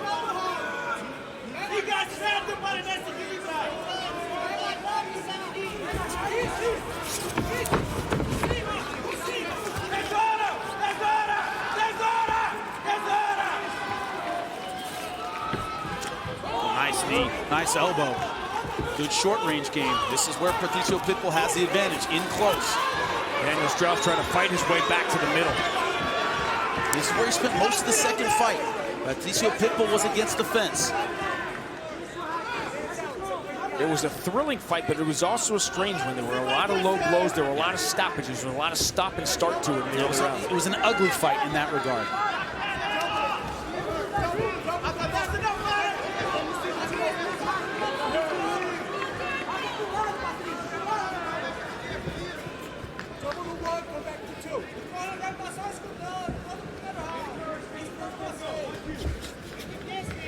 think now the opposite stance is southpaw for Daniel Straus, orthodox for Patrício Pitbull, is the power punches are easier to throw. Generally, all that Patrício Pitbull throws anyway. Daniel Straus leading to set that up. Oh, look at that jump knee. Keeping Patrício at bay, but he breaks into a big smile. There's a lot of respect here, too. I think he had Patrício Pitbull hurt there, but he didn't want to push it. I think he remembered what happened to Daniel Weichel. Everybody remembers what happened to Daniel Weichel. Patrício Pitbull was done in that fight. He was done. There was confusion, you may remember, at the end of the round as to whether the fight was over or just around. Weichel picked up where he left off at the start of round 2, and then lightning struck. I talked to Daniel Weichel in the hotel after that fight. And what he told me is, Jimmy, I've never been hit like that in my entire life. Sparring, competing, never have I been dropped like that.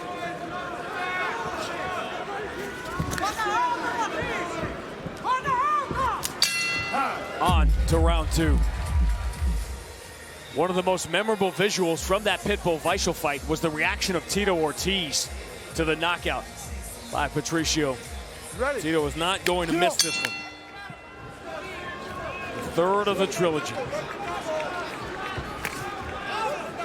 Close first round and tough to call. How did you see it? I give the edge to Daniel Straus. Takedown, flying knee, just landed a little bit more. Hurt Pitbull a little bit more than Pitbull hurt him. That's about it.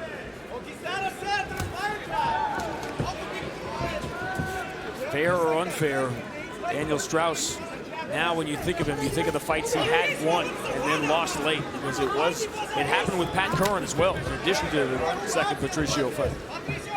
The hardest label to shed, I think, in all of sports is choker, because you don't often get to a level where you get to prove you're not a choker. I mean, how many Super Bowls do you go to in an entire career? How many championship fights do you get? Not many. Buffalo Bills, 4 straight Super Bowls. All anyone remembers is that they didn't win them. The difference is that Daniel Straus has been the world champion. He's been there. Yep. It was in that second Pat Curran fight that he lost that title. What Conan Silveira told him in the corner was throw elbows against the fence. Throw elbows and get out. Rely on your short game. Don't throw punches with this guy whose arms are much shorter. Sound advice. Fighting, Conan Silveira generally does give sound advice. It's been a big night for American top team already. Bobby Lashley and Will Brooks.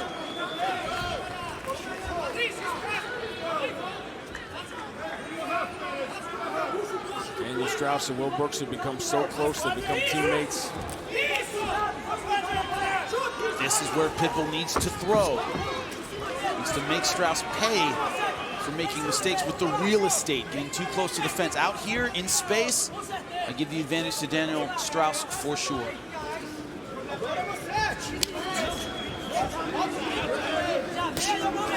Oh my God! Left hand! Daniel Straus going for the finish. Pounding up Patrício Pitbull. This might be it. Can he survive? Over! Patrício Pitbull's never been finished, and look how he's trying to escape. Daniel Straus drops him on his head. The ground and pound continues. John McCarthy taking a very close look. An extraordinary sequence. I can't believe it. From a knockout to a submission, now back to the ground and pound.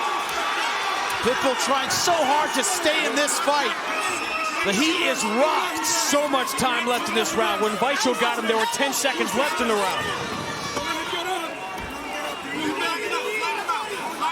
Pitbull's eyes are blank. He is not back in this fight. And now the moment has arrived for Daniel Straus. What he has not been able to do in the big moment, can he finish? He's going hard for the Kimura. Trying to lock up the left shoulder of Daniel Straus.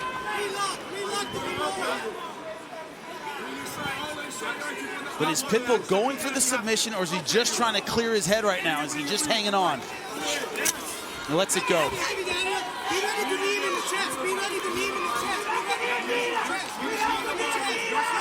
Going hard for the guillotine.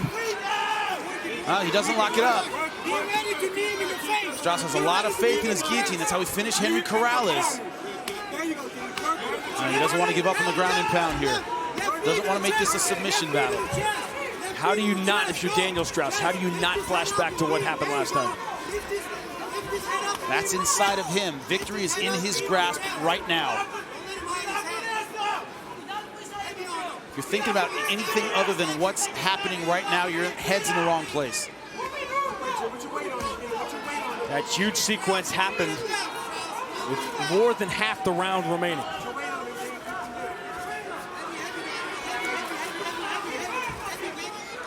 Remember, he can finish the guillotine. He has an excellent one. Pitbull's back to his feet. Oh my God, great elbows.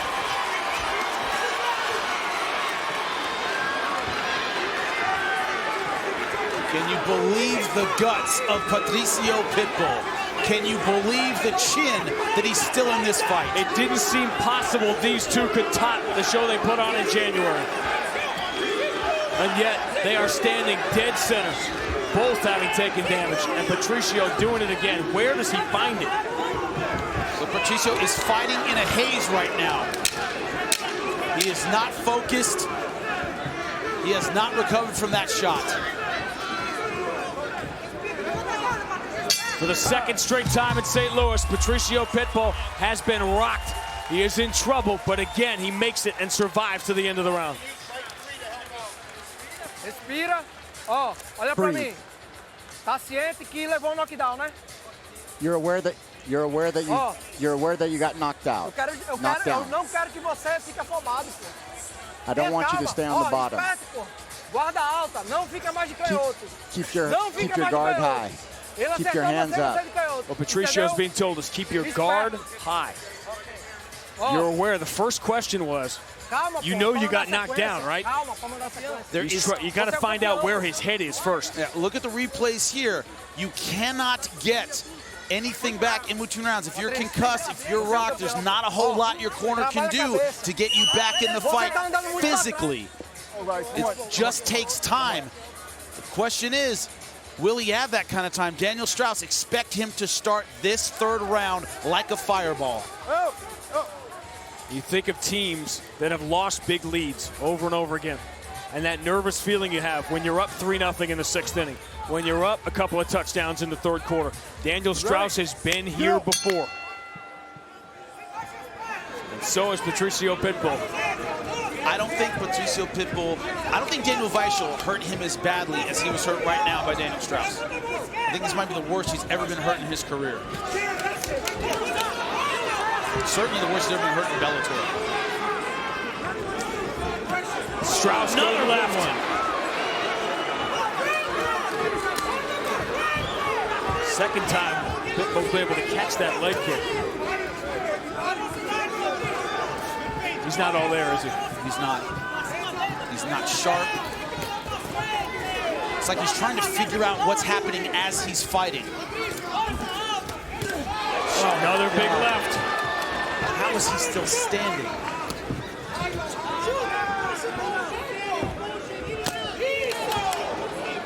This is what he did against Straus last time. It's what he did against Weichel. He gave himself a chance for another miracle comeback.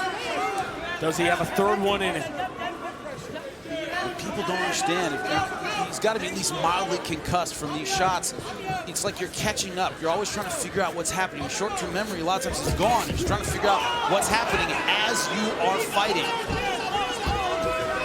You're fighting confused. That's what it looks like is happening with Patrício Pitbull. He's fighting in a haze right now, but that doesn't mean he isn't dangerous. Is it tempting to change your strategy when you've got the other guy hurt? It can be tempting, but don't expect Daniel Straus to do that.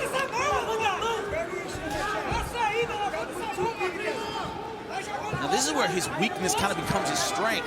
In the past, he's had guys hurt and he hasn't turned it on to finish them. But it makes him careful. He doesn't take risks. He doesn't do anything stupid.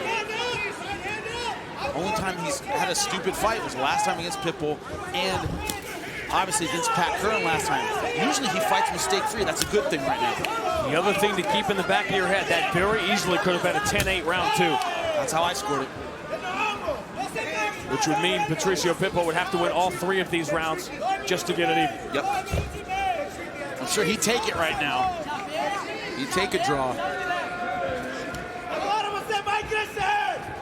And even if he can miraculously clear the cobwebs, that's not going to be enough. Clearing the cobwebs isn't enough. No. Look at that left over the top, over and over again. Pitbull just can't see them coming. Daniel Straus is ramping it up now. He is being respectful of the knockout power of Pitbull. But see what he doesn't do. He doesn't make the mistake Weichel made. He doesn't stand in front of him and unload looking for the finish. He backs out and restarts. Pitbull's best shot since he got rocked.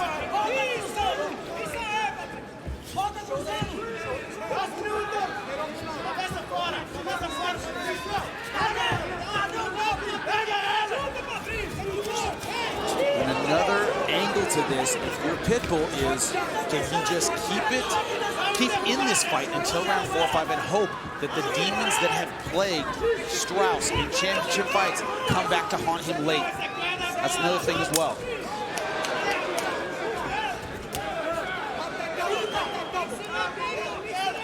This looks like a replay of their second fight, but worse.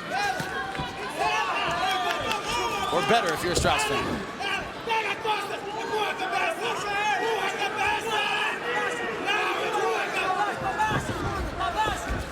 The finish, the second fight, if you didn't see it, came on the ground. It was one mistake. Daniel Straus gave up his back, and a rear naked choke later, it was over. Watch your heads, watch your heads. Watch your heads when you come up. It was not perfect. All right, fight.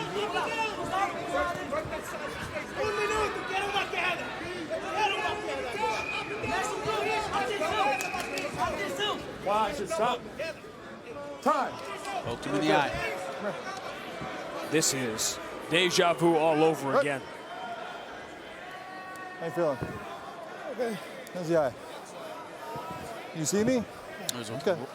Right hand. Yep. Extending the fingers right into the eye. That's clear. Don't pop that out. Look at me. Good? Yes. Stay right there. There were so many stoppages on purpose. in the second fight good to go. that there was a point deduction. Yep. And it was hard for either guy to get a rhythm, really. One thing these guys don't have is animosity and a lot of respect for one another. Familiarity often breeds contempt. These guys still have a lot of respect for one another.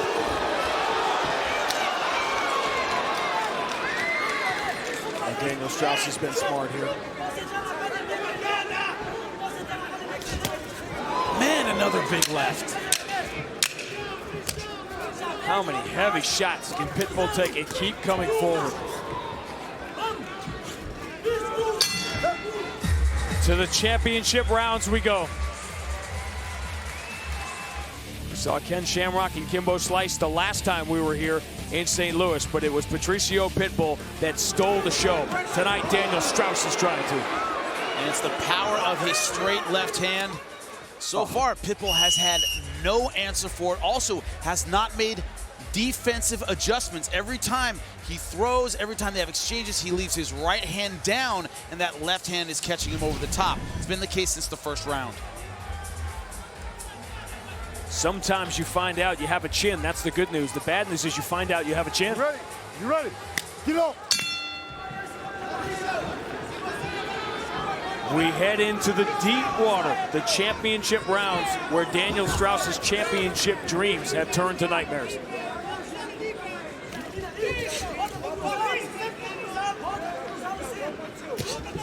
How do you see it through 3? Let me take a wild guess.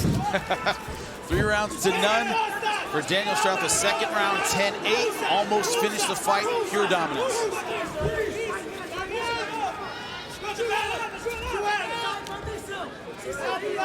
The question is, what does Pitbull do tactically to change things around?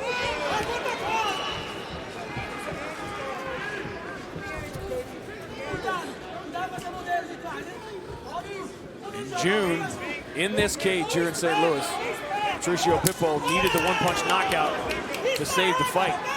Now he needs it to win the fight. He needed to clear his head and survive. Now he needs to hold on to the title. You just have to ask yourself, has the luck run out for Patrício Pitbull? Not that he's not a great fighter. The third time in a row, he's needed a desperation comeback to win a fight. He has been dancing through raindrops the last two. And tonight, he is getting soaked.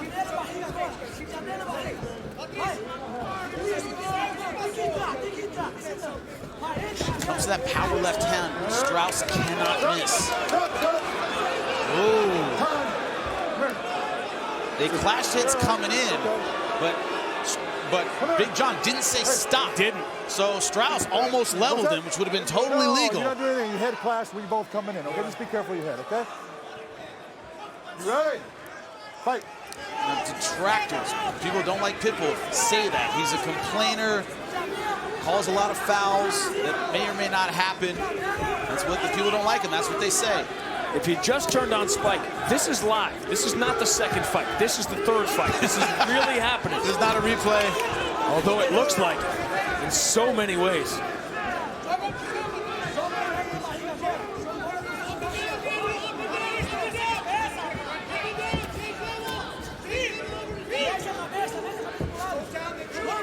Some people are comfortable leading a race, having that big lead.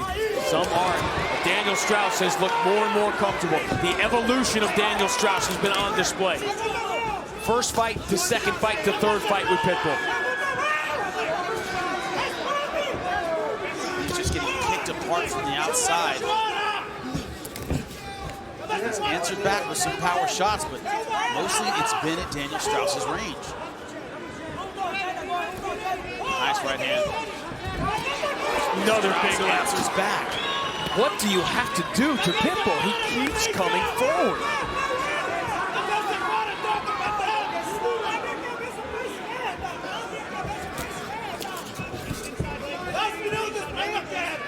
But also Straus is not the kind of guy who's going to get frustrated winning by decision. He's not going to go, well, I said I was going to finish him and I didn't. No, decision is just fine. He wants the belt. It will still fit. Uh-oh, shaking out that left hand. It's not a good sign. He's been throwing it so much. Pitbull has a forehead like a stone. It wouldn't surprise me if he hurt his hand. Led with an elbow there instead of coming across with it. Straus might have hurt his hand. And now for the first time since getting rocked in round two, Patrício trying to move in, and now Daniel Straus wanted to go to the ground. This is what happened. Jab with the right hand and then a takedown. I think that left hand is hurt. Near side cradle. Trying to turn into a takedown. He's not going to get it. Nice spinning back fist. Almost got him with the elbow on that. See how the hand is open? He's not making a fist with this left hand. Whatever Patrício Pitbull has, he's going to unleash here. He cannot win this fight on the cards. It's not possible. That left hand hook was a slapping shot for Straus. He doesn't have faith in his left hand anymore. Pitbull's best sequence of the fight. Nice right hand.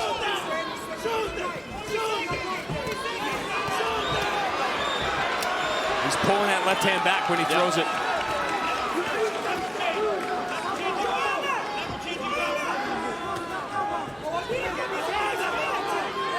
Still have him ahead in this round, though. Daniel Straus has a huge lead in this fight, but that is an ultra-dangerous man in front of him. Patrício went for that tie clinch, thinking about a knee. It's so tough when you're giving away all that height. Yeah. It has been Daniel Straus's night. It has been Daniel Straus's fight, but Pitbull somehow is still in it as we go to round 5.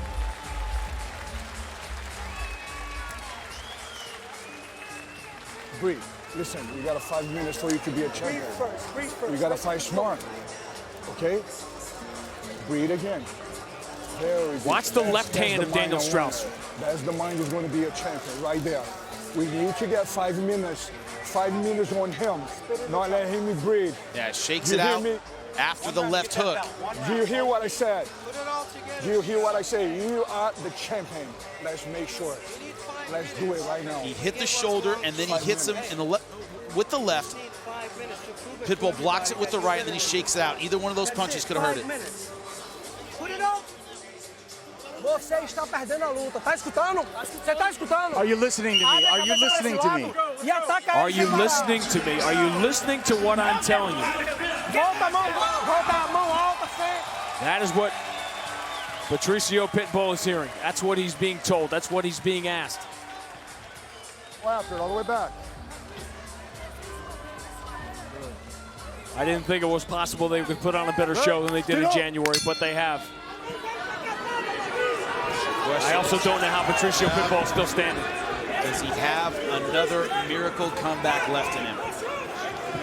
Or else we see the last 5 minutes of his title reign.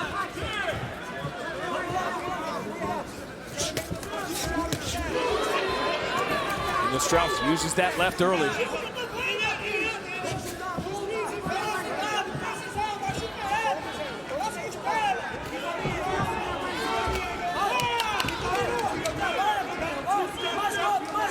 My scorecard, if Straus finishes this fight on his feet, he wins.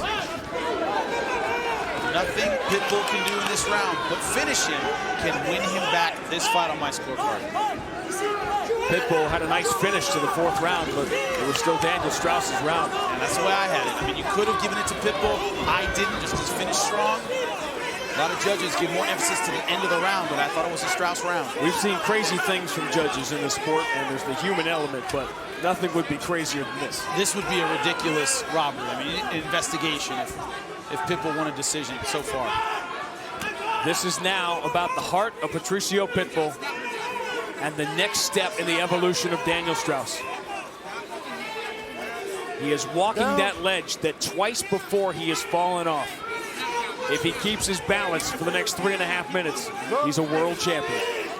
This is a guy in Daniel Straus who prides himself on his conditioning, his grinding ability, his ability to just wear guys down. He can wrestle this last round.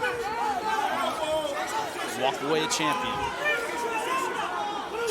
Pitbull needs to throw some power punches and get the knockouts. He hasn't gotten very close with his takedown. Remember, Patrício Pitbull has 2 losses. They were both by narrow, split decision margins, 1-point margins. He has never been dominated this way.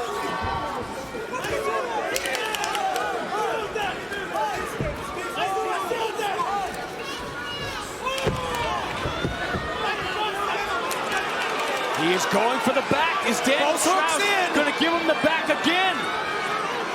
2 minutes left. Flattened. I do not believe what I am seeing. Is it possible it could happen again? Is it possible that Patrício Pitbull has another miracle comeback in him? That's 1 hook in now. He got the left hook out. 2 minutes left.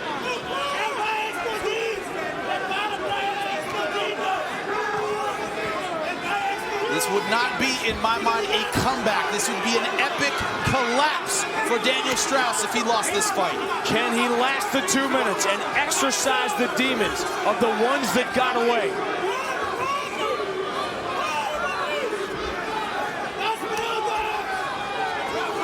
Those numbers at the bottom left separate Daniel Straus from the world title. He's almost out. Pitbull now on a wrestling ride. Doesn't have his hooks in.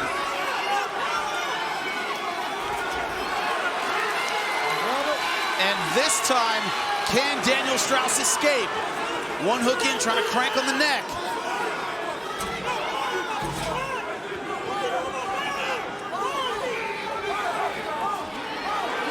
And he is out.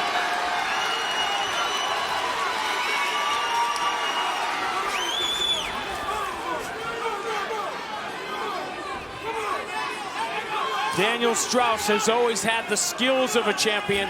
Tonight, the heart of one as well. Final minute. Spinning back fist, Pitbull looking for the desperation knockout.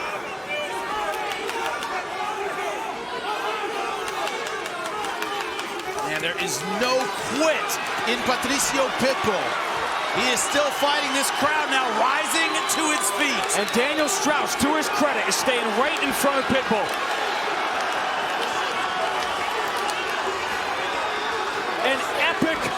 closing moment to this trilogy.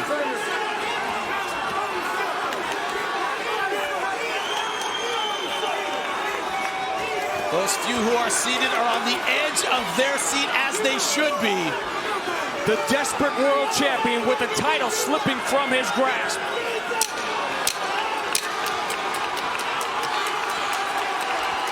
Could this be MMA's Gotti Ward? They are throwing to the bell. Nice left hook, but it's over. A spectacular finish. Patrício Pitbull takes the harm, but for Daniel Straus, the third time is the charm.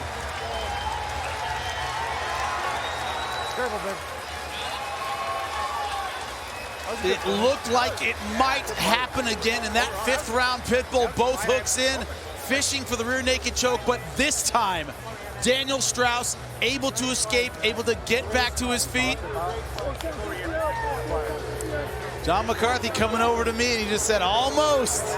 Just what I was saying, it was almost the same result, but John McCarthy will not be denied. John McCarthy was there. He was the one standing over Daniel Straus when he tapped out at the end of the fourth round of their second fight.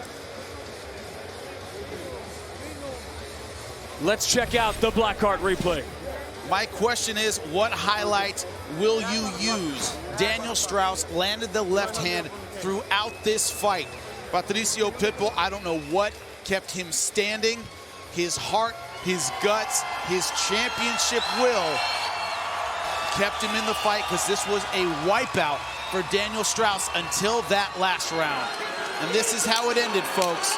Toe-to-toe, throwing punches, neither guy backing down, neither guy circling out, neither guy playing defense. It couldn't end any other way. An epic moment in Bellator, an epic moment in the sport. The replay brought to you by Blackheart Premium Spice Rum, the bold 93 proof rum that's edgy to the core. We found out what was at the core of Daniel Straus. You see how close the strikes were, but the significant ones, the heavy damage was done by Daniel Straus. Yeah, that doesn't tell the story of the fight. How did you see it? Very simple. I gave the first 4 rounds to Daniel Straus. Second round, 10-8, a wipeout. A wipeout, 49-45 for Daniel Straus. I only gave Patrício Pitbull the last round, 10-9. Let's find out right now.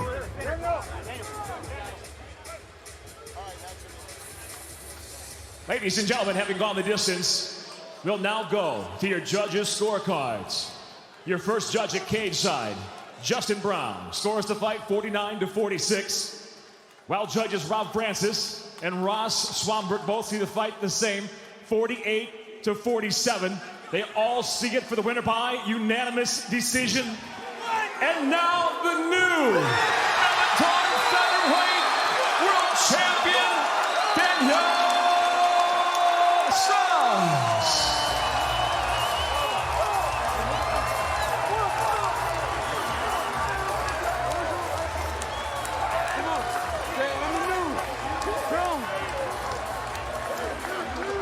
That was more than 1,000 words. And this is the moment that Daniel Straus has dreamed about. It has happened.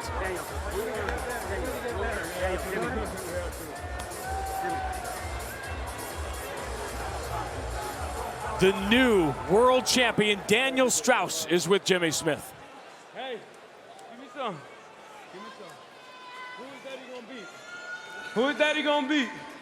The first question I have for you, all the sacrifices you've made, the time you spent away from that daughter of yours, what does it mean to have this belt around your waist after a war like that? It means a lot, man. There's a lot of people out here that deserve this belt more than just me. I got family out here, I got coaches out here, I got fans out here that's been supporting me a long time. You feel me? I fought an extremely tough Patrício again, and I'm sure he gonna want some get back. So, you know, I hear that Gotti fool wants some too. I'm gonna get back in the gym, get better, and I'm gonna whoop his ass. A fight you were dominating, just like the second fight, First 4 rounds totally going your way. In round number 5, he gets both hooks in. What were you thinking at that moment? Let's play with him a little bit. No, I'm just playing. No, really, man, I worked really hard on my defense. I broke my hand in the first round. So it was really like my striking wasn't getting there. You know, I kept slipping on my takedowns. I knew when he had my back just to stay calm.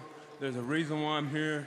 There's a reason why I've been working so hard and not to go out like this, you know, my last 2 previous title fights.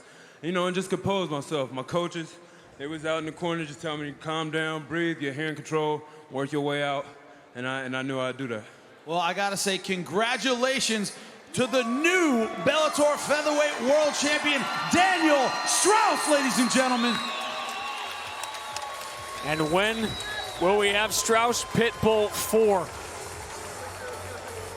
An extraordinary title run for Patrício Pitbull. It ends tonight in St. Louis. That is the new Featherweight World Champion.